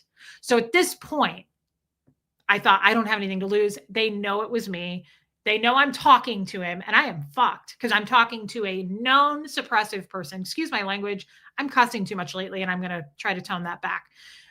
I knew that I was in big, big trouble, and there was probably no going back at this point. Once I found out, so this was January 9th. On January 1st, Aaron called me and said, hey, this happened. I got it taken down. I don't think anybody knows. Once she called me, it was confirmed. I assumed it the whole week because I had not heard from my family. I knew I was probably in trouble, but she confirmed it by calling me, and I knew it was over. So I was upfront with her. I was honest with her because I thought it's over. I'm done. I am done as a Scientologist. My Scientology whole upbringing, career, and everything I've done is over. And that was a frightening moment for me. 2.5%er though is a pure evil. If you hear 2.5%, that's the purest evil of evil in Scientology, which I am. You can take that for whatever you think that means publicly. Yeah, I would talk about him. I don't really have much to say. I think he's fucking horrible. I didn't know he was writing a report on me saying I'm a 2.5%er, according to this C word guy. I think that's horrible. When did you hear that? It was about 6 months ago. He had like an Italian name. Brenda knows because I told her. She was like, oh, I love him. He had a thick accent. He's here in Kansas City. And he said he goes to Omaha all the time. He was like, next time I go to Omaha, I'm going to tell your dad, I think you're a nice girl. And I was like, yeah, this is uncomfortable for me. That I just, it's not a joke. I'm just writing that one down. Yeah, apparently there's a report. I mean, I'm not surprised. My dad labeled my sister and my mother a 2.5%er too. And his mother. I'll personally go flag today if you want me to. Find the most senior MAA and start working on your dad to resolve what the hell. If that's what you want me to do. I don't know what could be resolved, Kathy. The guy doesn't. I don't know, but acknowledge that I exist. He's not. I think I know what you're saying you want resolved with your dad, and honestly, I have no idea if you're recording my comm and that it might be used against me. Like, I'm about to just freaking cry. Maybe not. Because, okay, I appreciate that. Like, I lied. You know, I'm shocked. I'm not shocked that you're upset. I'm not shocked that things come to a head with Gene Wally. I'm no friend of Gene Wally, okay? Oh, I know that. That's my dad. But, you mean a lot to me. And for you to become an open attacker out in the world of Scientology would obviously mean, and I mean this sincerely, regardless of I freaking just didn't go to a Christmas party because one friend said something bad about another friend and I was drawing a line in the sand. I'm intense about friendship. I know. You do? I know that about you. Fuck yeah, I know that about you. Okay, so if I'm a friend, I'm a true friend, and I expect people to be the same to me, which is why Brenda's my truest friend of all time. I think you know that. Yes, I do know that. And because Brenda took care of me from my viewpoint more than anybody else did. I know that's a selfish view of friends. Not in my opinion. Not in my opinion. That's not a selfish view of friends, but I don't have any friends, so I understand. You do. I don't have a lot. I'm not saying that to protect myself. I'm not saying that to protect my religion. I do love you. I am your friend. And the last thing in the world I would want to do is be in this situation. So tell me what I got to do to not be in this situation. Kathy, let me just ask you something. So she's doing major damage control. Everything that I've complained to her about thus far, she's known for years. But you hear her begging, going, tell me what I got to do. Because Flag is breathing down her throat, going, figure out what we have to do to keep this girl from going on Aaron Smith Levin's channel and singing like a canary, because she's got a lot to talk about, right? I just wanted to make that clear. Is she truly crying? I don't think she is, Sassy Savage. Absolutely not. Oh, she also said MAA, Master at Arms. That's the head ethics officer at Flag. Somebody asked, Marisa. Marisa, hey, Marisa Robertson, speaking of. My real legal name is Marisa. My dad started calling me Reese when I was about 2, I'm told, because people said Marissa, and he hated it. So everybody called me Reese. For whatever reason, Kathy sometimes called me Marisa. And if you hear in this call, I think she already called me Reese once. So she goes back and forth. But if you were wondering that, my real name is Marisa. I've just never gone by it.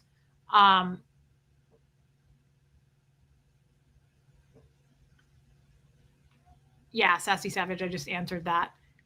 I'm curious, would you have ever left Scientology? would you have never left and would rather have those 500 people than the life you have now? No, I'm glad I have the life I have now. I'm just saying at the time, Angel, I was terrified and would have stayed. If I didn't known I could have all of this and make all these new friends and have all this acceptance in the world, and we were told how evil the world was. And now that I know the truth about it, no, I'm way happier out here, but I still miss my family, no question. Was your husband at the time the least bit supportive?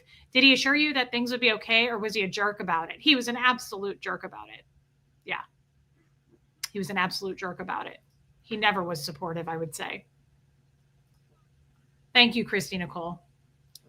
Do you think someone was there with her during that conversation? I can't remember if you mentioned it. I don't think so at the time. Just a Northern girl. I think someone would have been if she were lower in Scientology, if she was just kind of a newer Scientologist, but she's on OT7. When you're up the OT levels like that, you're pretty fully trusted. Yeah, I don't think anybody was with her. I really don't. Okay, I'm going to go back here 15 seconds and we'll start over. I am your friend. And the last thing in the world I would want to do is be in this situation. So tell me what I got to do to not be in this situation. Kathy, let me just ask you something. Are you surprised? I mean, you know me pretty well. I'm not surprised that you're this upset. Well, are you surprised though that I have had no fucking success in Scientology? Like all of your friends, like everybody you know, like your wonderful career on staff, you, Dan, Brenda, everybody I know has had like this really, they look back on it and it's like, and like still you're on OT7. I don't know if you're OT8 or if you're still on 7, but I'm 7. Okay. So 7. like you climbed the mountain just like everybody else. It didn't work for me. I flailed around for a long time, just like Michael Arges, just like probably Abby Carr. I don't know her situation, but it didn't work for me. And I have a lot of like, none of this shit worked for me. Yeah. So I'm not surprised to hear you say that at all. No, I know you're not, because I know that you really observed that over the years. So like, I don't feel like it's a shock to you, any of this. It shouldn't be, but the only shock I get is that, yes, I'm like an enemy at this point, and you're asking me, what do I have to do so that that's not a thing? I'm not going to go on TV about it. I'm just really upset. You tell that to Aaron, he goes on TV. I mean, like this guy, what he's doing, which took me a minute to figure out, because I didn't know.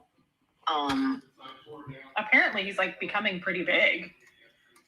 I don't know if he's pretty big or not, but what he's willing to openly say, what he's trying to do, like I don't have any idea about how big that stuff is. I do honestly avoid, when I Google something about Scientology and I see that it comes from specific places. I just didn't know Aaron was a source of it. I do personally know Aaron. I don't know him as a friend, but I've been around him over the time of the earlier years.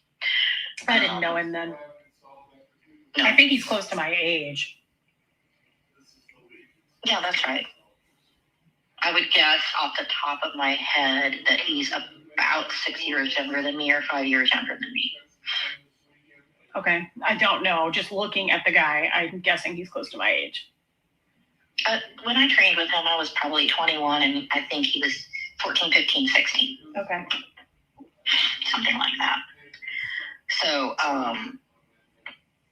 I've spoken to him twice, so I don't know him.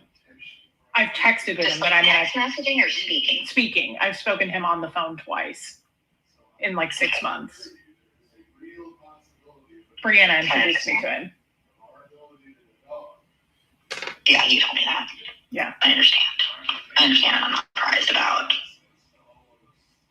that introduction. Not that I know anything about Brianna. I don't have any clue about Brianna. And gosh, the last time I saw Brianna was probably... Oh, fuck. It would be decades. That's my sister, Brianna. I think I was 16 or 18 or something. I have no idea about Brianna. I know she has that beautiful baby. She does, and she's pregnant right now. Aw, congratulations to you, Auntie. I know. Well, I don't see them because they live so far away. But yeah, I'm happy for her. She's fucking old to be pregnant. I would hate. For me, I have diabetes. Is she 43, 44? How old is she now? I think she's 44. Yeah. Sorry. Yeah, I was thinking she was probably 14 when I was 18. I couldn't really remember. Yeah, I just remember being pregnant at 24, and now that I'm almost 39, I would not want to do this again. No. Like, I'm tired without a Lily was baby. 38. That was not easy for me. Yeah. The raising of Lily from 38 to 48 has been very different than Spencer from 23 to 33. Yeah, and even your body at like almost 45, would you want to be pregnant? It just sounds awful to me. It does sound awful. Well, I don't want to keep you from your... It's okay. We're not done talking, I don't think. Do you think we're done talking? I don't think we're done talking, but I do feel like you get what I'm saying, and I know what the stakes are higher for you. I know that you'll have to disconnect from me. I already, like I say, I know this has been coming. But I want you to stop saying have to, because there's this shit about Scientology that makes you disconnect from families and friends. You know, I would choose that if someone was very harmfully. Now, I'm not talking about someone being mad, someone expressing themselves to me. You've expressed yourself plenty to me. I've never gotten mad at you. I've never not loved you over it. I've never said I can't be your friend over that. I would not. You can say this stuff to me all day long. And I wish I had done or found a way to do something more about it. I'm sorry that it's come to a head for you. I'm sorry that someone told me your dad wrote a report that said you were mentioned 200% to you or used any of those. I'm sorry about all of that. And if I could go do something about it now, I would. I understand you may be saying too little, too fucking late. That's not okay. No, I don't feel that way. I don't feel like too little, too late. I'm on this path of destruction, but I think it's too little, too late. Like, I'm going to voice it now to you because I'm talking to you, to this. I thought Jeff was yelling at me. He's in his office with the door shut, but he's on a meeting call. But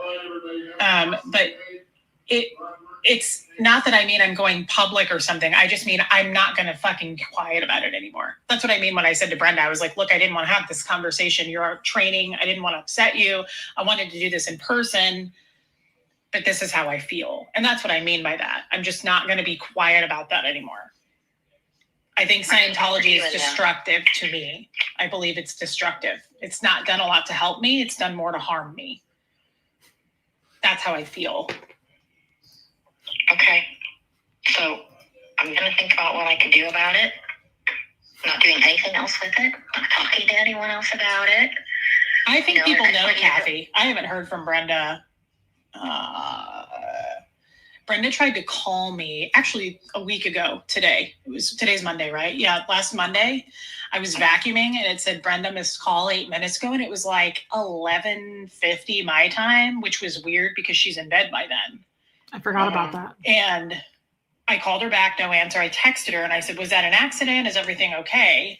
And I have not heard back from her at all. And I assumed that Flag probably saw my name on that and has taken her phone and has since has her in a room and is interrogating the shit out of her and figuring out how to write up my SP declare.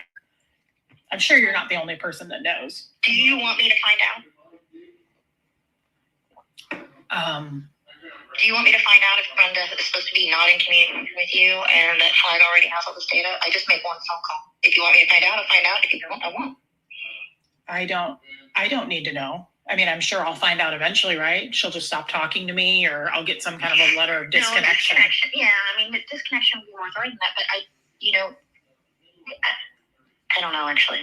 I don't either. At this point, I'm so surprised that I don't want to say anything about anything because I don't know. And I also haven't heard from Sam and Fiona since then, and we text almost daily. Okay. Not about Scientology ever, but like memes and about the baby and, just good roads, good weather stuff. But I have not heard from them in a week now and 3 days. So I have a feeling, I'm sure that they've been told not to have any communication with me while they interrogate Brenda. Okay. I'm just not surprised. I even told Brenda, you know what I did when I talked to Brenda about all this? I offered to disconnect. I said, maybe we need to disconnect now. Like, I should disconnect from you because I don't want to put this on your lines and get you in trouble.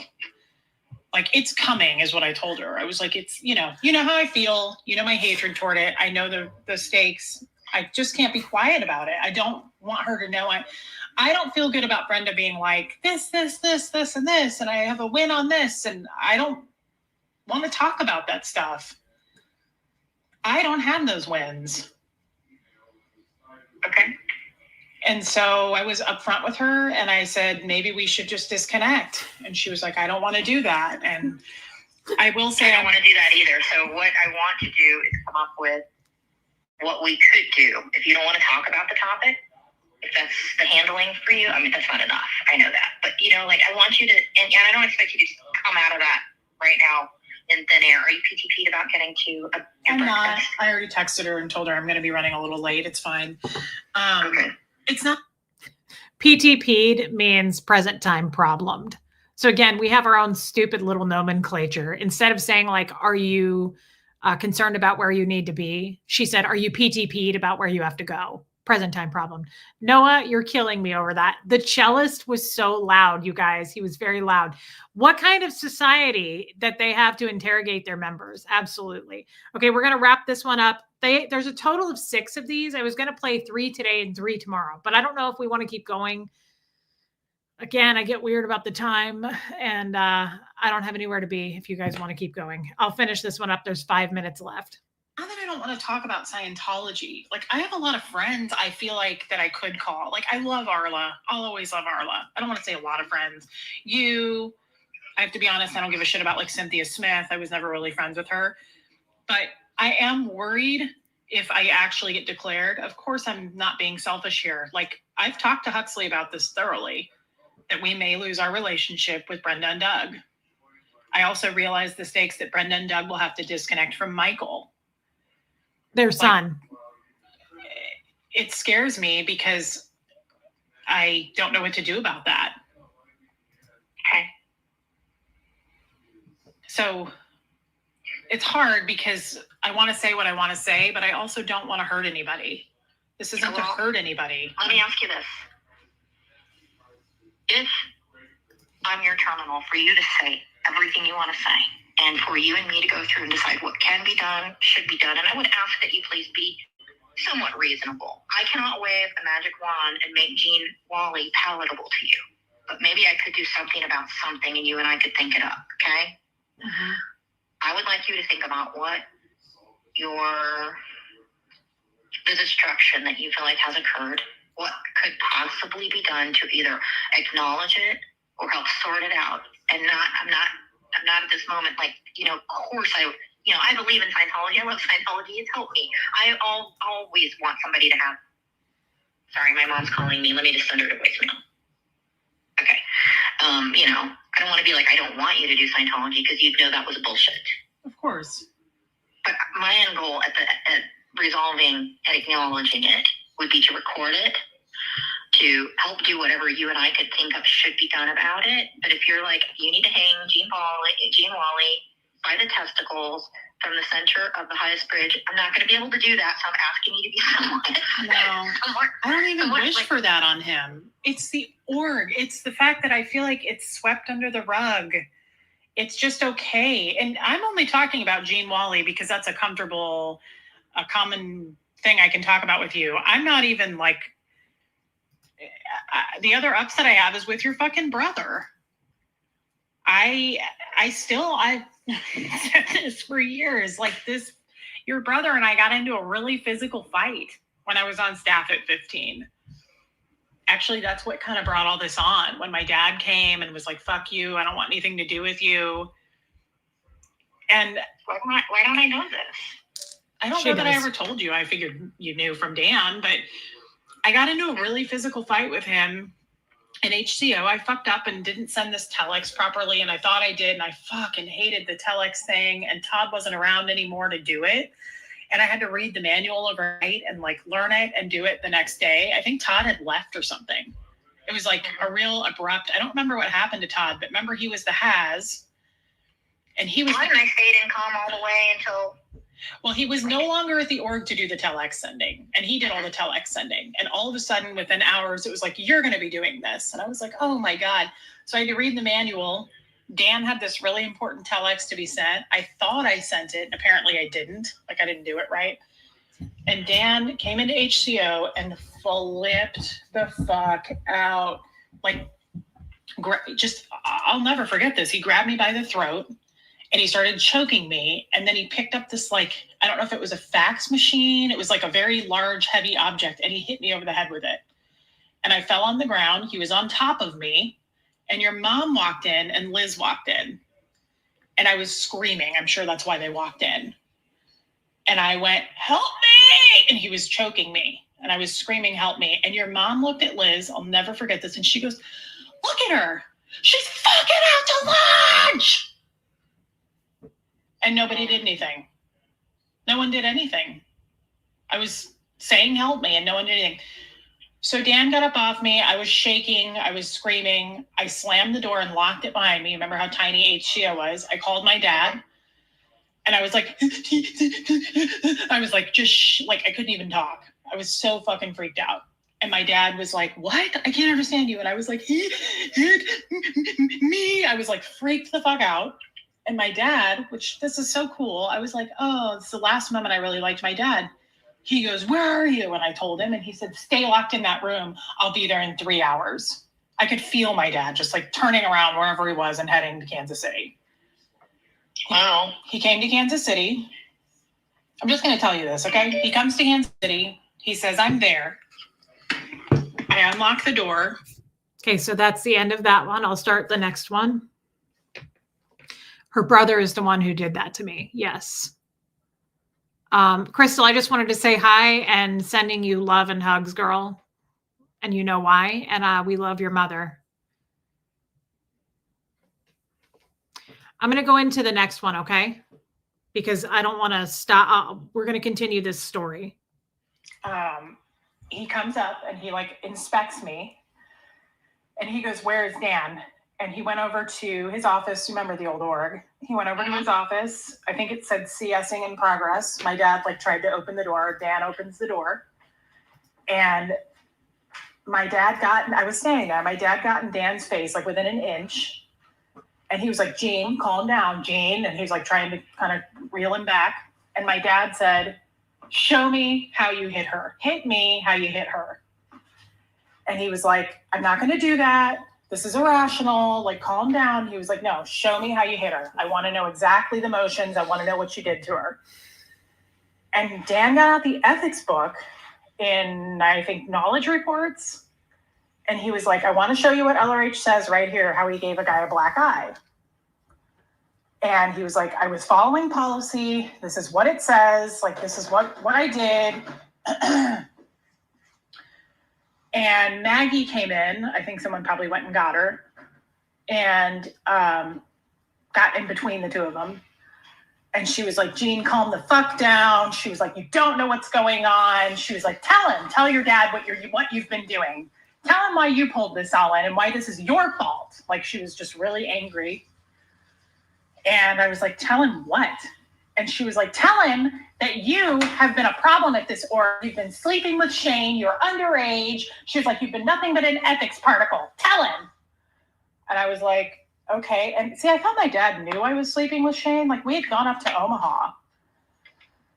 And he got really upset. And I don't think he was upset that I was sleeping with Shane. I think he was more upset because my dad really likes Maggie. And she was saying that I was such a problem. She said I had been a problem since I joined staff, that I had been screwing around with all the men in the org. So my dad turned around and left. He literally turned around pretty quickly after that. And he said, I'm leaving. And I was like, Dad, wait. And I started crying. He was walking down the stairs. And he said, don't call me Dad. I'm not your father anymore. I'm not going to be a part of this. He said, I thought you were doing something good. You've been nothing but a problem. And he said, don't call me again. And he said, find your own financial way. And I was like, wait. And then like within a couple hours, that's when I went to the bathroom and Wendy was like, oh my God, you need to go to an emergency room. I was peeing blood. Shane took me to St. Joe ER on 435. And I had an immediate surgery down my throat, waited a week, had another surgery through my stomach. And then I was there another week. And called my dad because social services came and he was like, I'm not your father. Don't contact me ever again. And then after that, every year on Father's Day, I emailed him and he would say, do not reach out to me. I'm not your father. So that's just kind of intertwined with the Dan thing. But like the Dan thing really upset me too. But that was just okay. Right. That makes sense to me. So it's just things like that I'm like, that should have never happened. That just should have never happened. Like anything Right. physical should have never happened. Right. What I'm trying to think about is what can be done. Not to shut you up, but what can be done to fix the things you look back and you go, these are not okay. Not to shut you up. Did you guys just hear her say not to shut you up? She listened to that whole story and she went, right. This was her own brother hitting me, putting me in the hospital. What can be done? Not to shut you up, but what can be done? See, that angers me more now listening to it now than it did before. Crystal lost her dog. I saw her admit and type it. I didn't want to say it without your permission, Crystal. Sending love your way, babe. I'm so sorry. I told your mom that never gets easier. It's horrible. I'm really sorry. Sassy Savage, did she know this story? Absolutely, she knew this fucking story. She was in the org when it happened. It was a big to-do. I got an order put on me. Yes, Wanda, thank you. Guys, this is Wanda, Crystal's mother, Jeff's ex-wife. So I'm his third ex-wife. Wanda's his second ex-wife, and she was married to this horrible human being for 36 years. And somehow she made it. So prayers and thoughts for Wanda as well, because she is a true warrior. That woman's amazing. And I love that she comes into our chats now. But I want to go, I'm going to back that up because it's really upsetting to me this time more now than ever. Why does she sound like a sex agent trying to ease situations? Because they're in huge hot water here. They don't want this story to go public. She's known this story since it happened when I was 15, 16 years old. But now that I'm talking about going public, it's a problem. And they're trying to get damage control as much as they can. But I think it's fascinating that she's sitting here listening to this story, right? And she's going, And it's her own fucking brother that hit me over the head with the fax machine. So not to shut you up, but what can be done? So let's just back that up and listen to her say that again. Not to shut you up. Anything physical should have never happened. Right. Right. What I'm trying to think about, that makes sense to me. This is So upsetting. it's just things like that I'm like, that should have never happened. That just should have never happened. I was a minor. Like anything physical should have never happened. Right. What I'm trying to think about is what can be done. Not to shut you up, but what can be done to fix the things you look back and you go, these are not okay. This should have been owned. This should have been handled differently. Yeah. Because I know Dan did a lot of things good for you following that. And I know that you must be taking those into consideration when you look back at that, you know? He did a lot of good Dan, things say too. that again. This Dan is did still a- unfixed for me. I misunderstood what you just said. Dan did a lot of things. What following that? Oh, good for you. Is that what you said? Yeah. Like, I remember that Dan and my mom orchestrated when you didn't, I don't remember why. My memory is not amazing on these details, and it's not, like, convenient.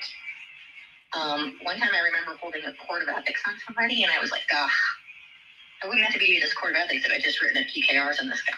I go to study his ethics file to do the court of ethics, and there are my KRs. I honestly didn't even remember ever KRing it. it was kind of a dumb, it wasn't even a big deal or anything, but, you know, that's just kind of how I am, and sorry about that, because these are important things. But I do remember you came to my house and got auditing from my mom. I remember that Dan actually orchestrated that and arranged that. Oh, definitely. No, definitely. Dan and your mom have both been great to me. And I'm not saying, oh, it's okay because they did shit for you. You shouldn't be upset about this thing. I'm just thinking, I think things moved along in a better direction along the way, but Marisa still has her attention on this. And Yeah. attention is the wrong thing to say. Marisa's still very upset about this big thing that happened at this point. So, like, you know, what could I think of? What could you think of? What could they think of that could be done to acknowledge and or somehow make better something that literally cannot, you know, you can't unbreak grandmother's face. Right. Well, here's a start. I just acknowledge that even happened, right? Like, you're right. They've done great things for me. Jeff's been a really nice guy, but we've gone into physical fights. That should never happen. There's no excuse for that, right? Like, that's like having a boyfriend that's like, well, but he pays for everything. He's really good. I know he hits me sometimes, but it's just sometimes. Otherwise, we go out all the time and he's great. That's not good enough. We haven't even acknowledged it. Okay. You know, like your mom I never. agree with you, and acknowledgement can really go like just acknowledge that it happened. No, but it's a lot better than saying, "Hey, Grandma, yeah, I broke your vase, but if you think about it, you deserved it." Right. Big difference. And that's another thing in Scientology is, you know, everyone that knows this story, that's not a lot of people, would go, well, she must have done something to pull that in. See, and I want to say something to you about that. And this is sincere from me, okay? No, Scientology over the decades has changed a lot. And one part that is sad for me about you not being in Scientology today is that,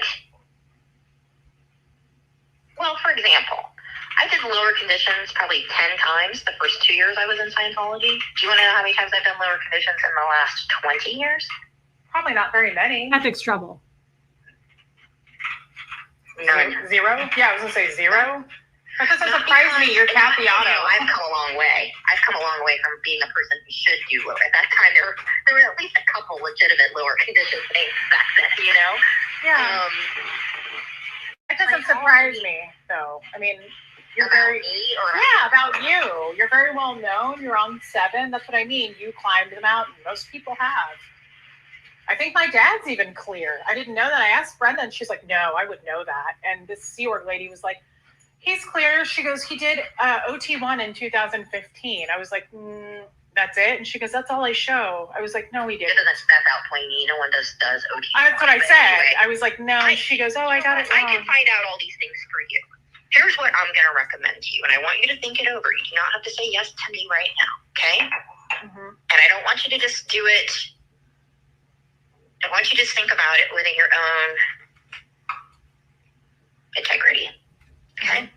Mm-hmm. I want to be given a chance to do everything possible to handle your originations, and I don't mean by that put them in a little box and shut you up. I've never meant that my whole life. I don't believe in treating people that way, okay? I will do everything I can to help through this. We will write down all of the things, type them all up. If you want to do that right now, I'm down for doing it right now. I can't right now. I'm going to have to get in the shower. Okay. I don't know Do it this another lady time. that well that I'm meeting, so it's not like I can just blow her off. I don't know her that well. It's totally fine. Lily went back to school. I have some work to do. I'm going to do some sessions. And I'll what are just you be thinking around. this is going to help? What are we If thinking? there's anything I can do to keep you from feeling like you have to scream it off the rooftops to a known SP of Scientology, There it is. great. And to handle it so that you've at least been acknowledged. Like, I can't give you a good answer because I'm sitting here going, what in the world could be said or done that would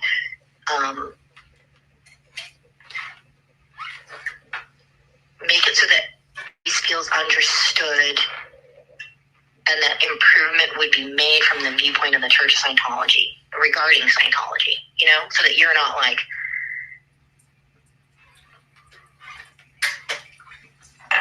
Do you think this is so feeling that like I you won't get something you need to declared? fight. I appreciate what you're doing. I think you're trying to keep me from getting declared because this will cause such an upset with Doug and Brenda. And you don't want Doug to have to, and Brenda to have to declare from, or disconnect from Huxley and Michael. I can cry about the whole thing, but honestly, even about you and me. Well, I know that. I know that you care about that, but I think you also are worried that the bigger picture, just like I am, I'm looking at the bigger picture. What is life going to be like after I get declared? I think it's coming. And it's not Do because you I'm think going to... do you think it's impossible that you will not be declared as it is right now? There's no coming back from the dark place that's been gone to. Oh, I think I'll just be... No, I think I'll be declared because if anybody saw what you saw, I knew that, taking that into consideration. If Flag sees that, if somebody at Flag or... I'm going to be declared, probably just because Aaron is an SP. I've been off the lines for a long time. I've been complaining about Scientology and people know that, right? Like this chaplain knows that. I think they're going to take that all into consideration and go, just fucking declare her. She's a Well, I don't know if that video is still up to go show it to anybody, to bring it to Flag or something like that. I have no idea because I saw what happened, realized what it was. Well, you have a screenshot of it. I have a screenshot of like, you know, it's just a picture. It's no words. It's a picture of his face and the messaging in the background. I'm sure you're not the only one. Okay. So what I'm trying to say, though, Marisa, if you think, oh, I'm having this conversation with Kathy, and there's literally no turning back now, I'm going to be declared, then you're going to feel like nothing I'm saying or doing could do anything about anything. But if you believe, no, this is known, this is what I have done, this is what I've said, well, just tell me, what is it? Besides the video, what is there something else that you have done? No. Or put out there? Okay, so, I mean, I didn't know that, I don't know what else you No. That's not what I'm trying to say. I'm trying to say that one little smidge alone, though, is enough probably to tip the scales. I don't have anything else to talk about. I'm upset. I've made that clear. I'm not going to go write a book about it. I'm not going to go public about it. My mom knows, my sister knows, Jeff knows, Huxley knows. It's not, I think even maybe Doug knows a little, but Brenda didn't obviously want to, you know how that goes. I'm just making it clear where I stand, I guess. I don't expect anyone to handle it, Kathy. I don't think it can be handled. I really don't. I'm not going to ever be a Scientologist. I'm not going to be loud, though. Like, I'm going to be quiet. I just think at this point, you've seen that. Probably some other people have seen that. And it's probably coming. That's all. I don't think it's going to come. I'm going to go communicate about this right now.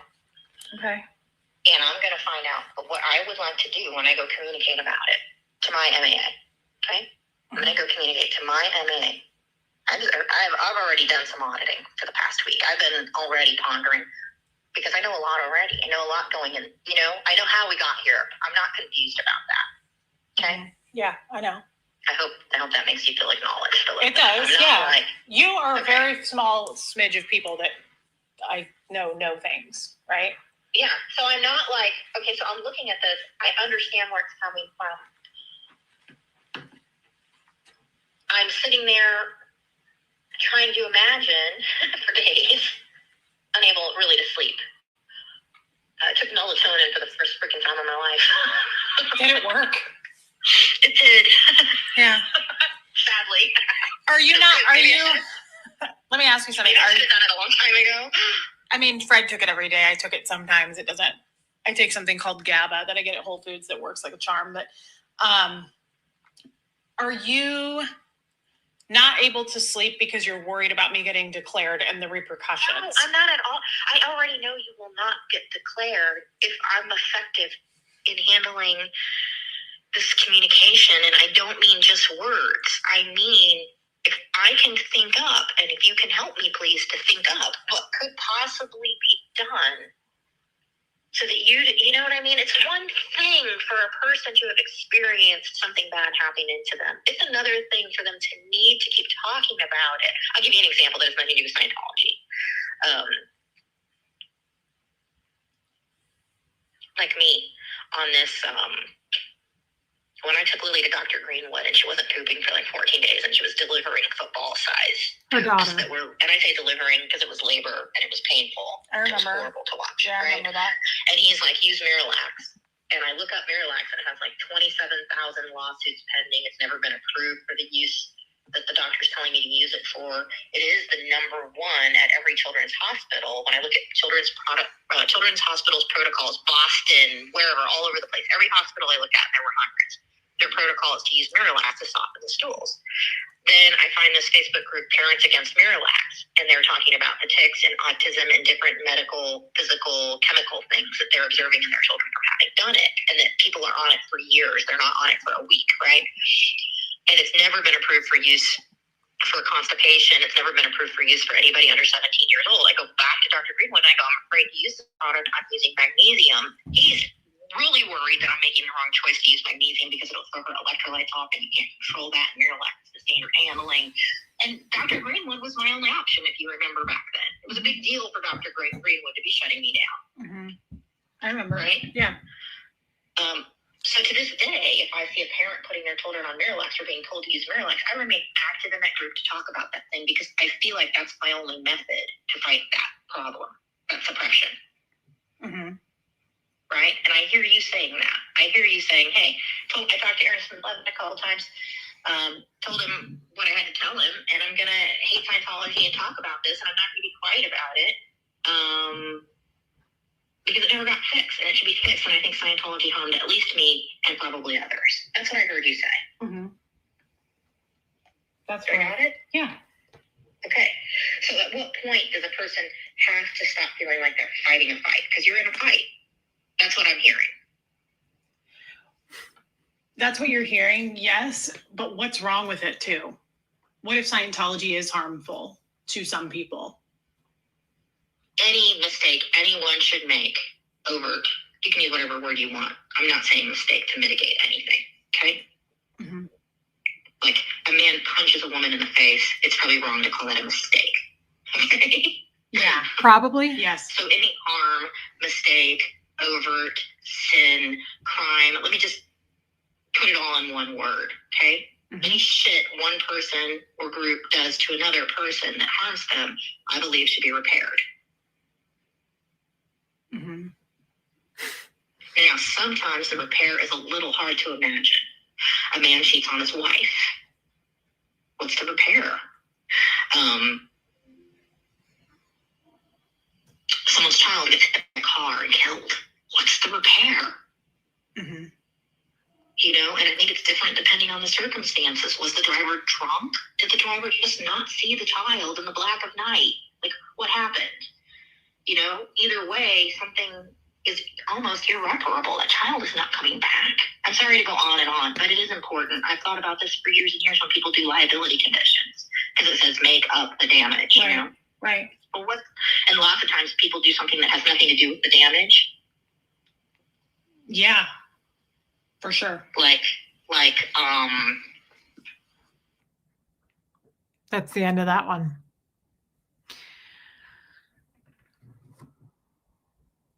Yeah, I have more emotions about it this time. I think it's good that we're doing this. This is, by the way, I want to side note this, and I will go back and read your questions and your super chat. Teresa, thank you for that. What was going through my head when she was talking? I think she was confusing me. It was a lot of word salad. I was trying to stay ahead of what she was doing. I knew what she was doing. I knew what was being done. I want to say, though, I am re-listening to these, and no one by any means is forced to do this. Bye, pause for Andrea. But I want to say I'm doing this for me. Sophia, absolutely right. Processing and healing. This is good for me. This is good for the world, because this pulls back the curtain on what Scientologists really are and how they really think. That woman sat there and listened to a story of her brother beating a 16-year-old over the head and choking her. And she went, It shows you how desensitized we are and how wrong. They don't see any wrongdoing, right? So when I go forward and play these, I'm going to continue to play these. I've got a lot of them. We're going to do this for a while.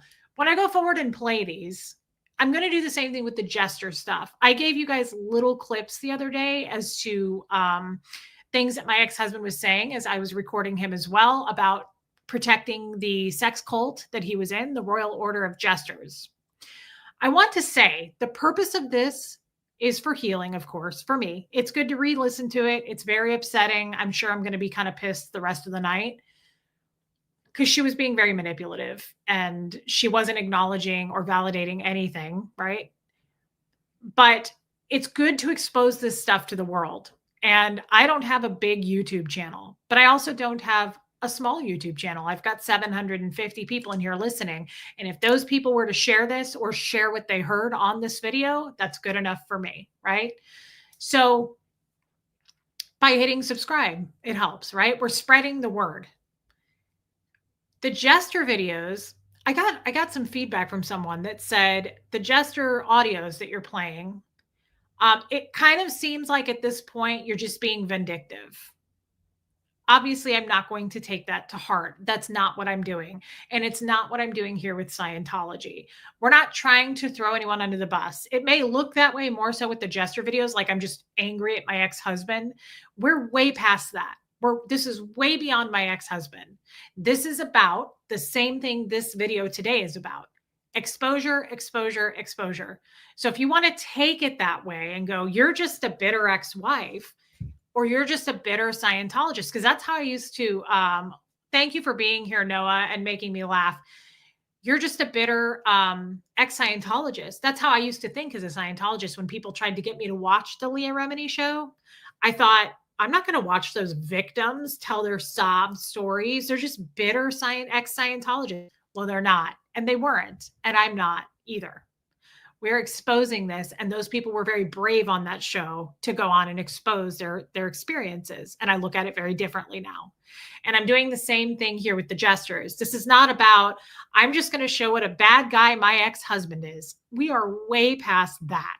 I'm just lucky enough that I can expose one of them recording about what their group is. It happens to be my ex-husband. But this is not about revenge. And it's not about getting one over on him. It's about exposing this stuff to the world. And it's the same thing. I'm able to pull back the jester curtain on how they really speak. And I spoke to a jester a couple of weeks ago who said, wow, you have way more and you know way more because of these audios and everything, the evidence that you have. So it's not about that. It's exposure of abusive behavior. It's exposure of a human trafficking fucking cult. Okay. So it's way bigger than the guy I was married to. Has really nothing to do with him at this point. It's just that I happen to have him on audio talking about how the cult works and the breakdown of things and trying to break me down as his spouse and abuse me and silence me into not talking about it.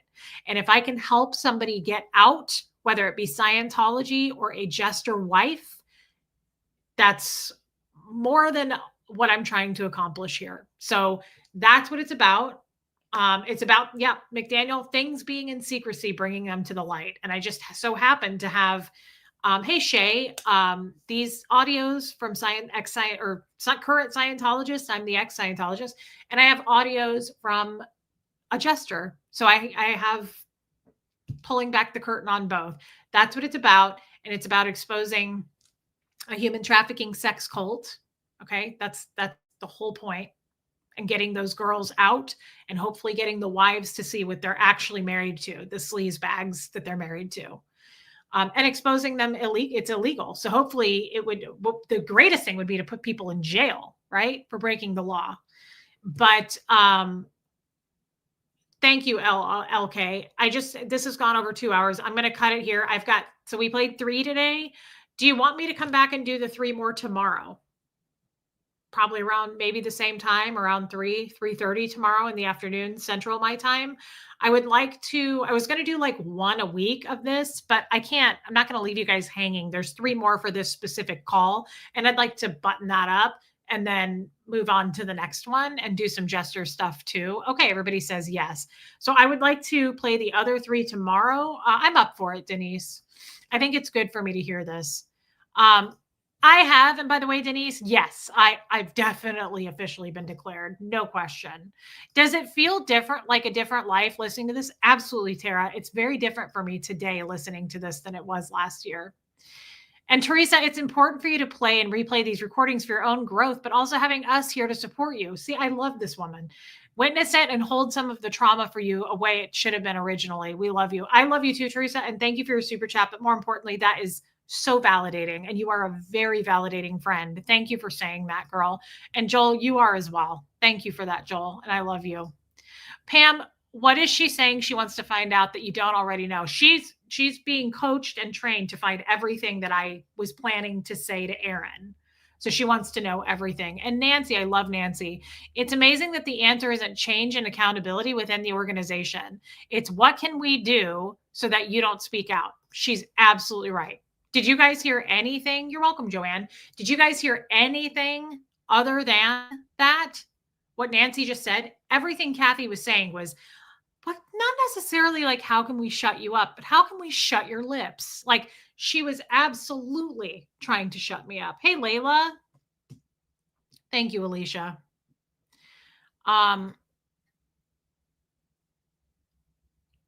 Dingoes ate my name. Aren't you allowed to say Scientology isn't working for you? No, God, no. You can't say that. No. And Allison asked if being reasonable is a bad thing. It's so bad that there's a whole reference on it. It's a reference. L. Ron Hubbard says that what will take down Scientology forever, for good, is Scientologists being reasonable. You are never, ever, ever to be reasonable. Reasonable is what will close down Scientology. So it's a serious thing to be reasonable. What can I do to shut you up? Pay me $1 million. It would have taken more than that. To be quite honest with you, Viggy Cat, if we're being serious, they would have had to pay me way more than that to shut me up. Like way more, way, way more. I wasn't willing to shut up. There just was no way. Good things are broadcast. Evil, dark stuff is secretive. Wanda, and she knows she was married to a jester as well. The same one I was married to.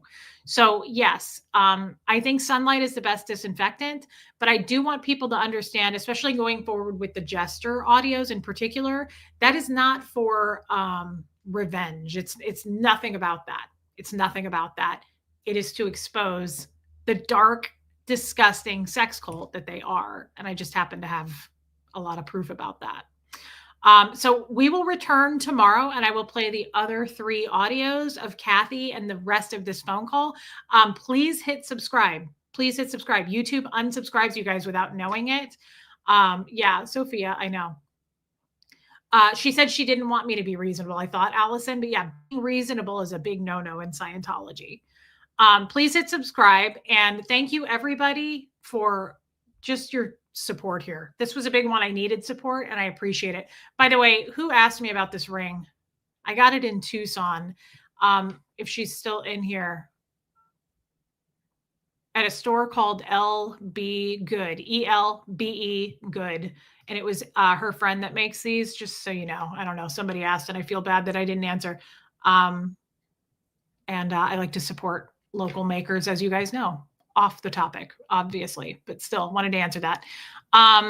Thank you, Denise. Thank you, babe. So I will see you guys tomorrow afternoon. We'll probably do this around 3:30-ish again tomorrow afternoon, if that works for all of you. And I will play the rest of the calls. Thank you for your super chats tonight, your memberships, but more importantly, your support, your wisdom, and just you guys being here. It helps me to listen to this stuff with you. I don't know why, but like if I were to listen to this on my own, I get a little bit more anxious and freaked out.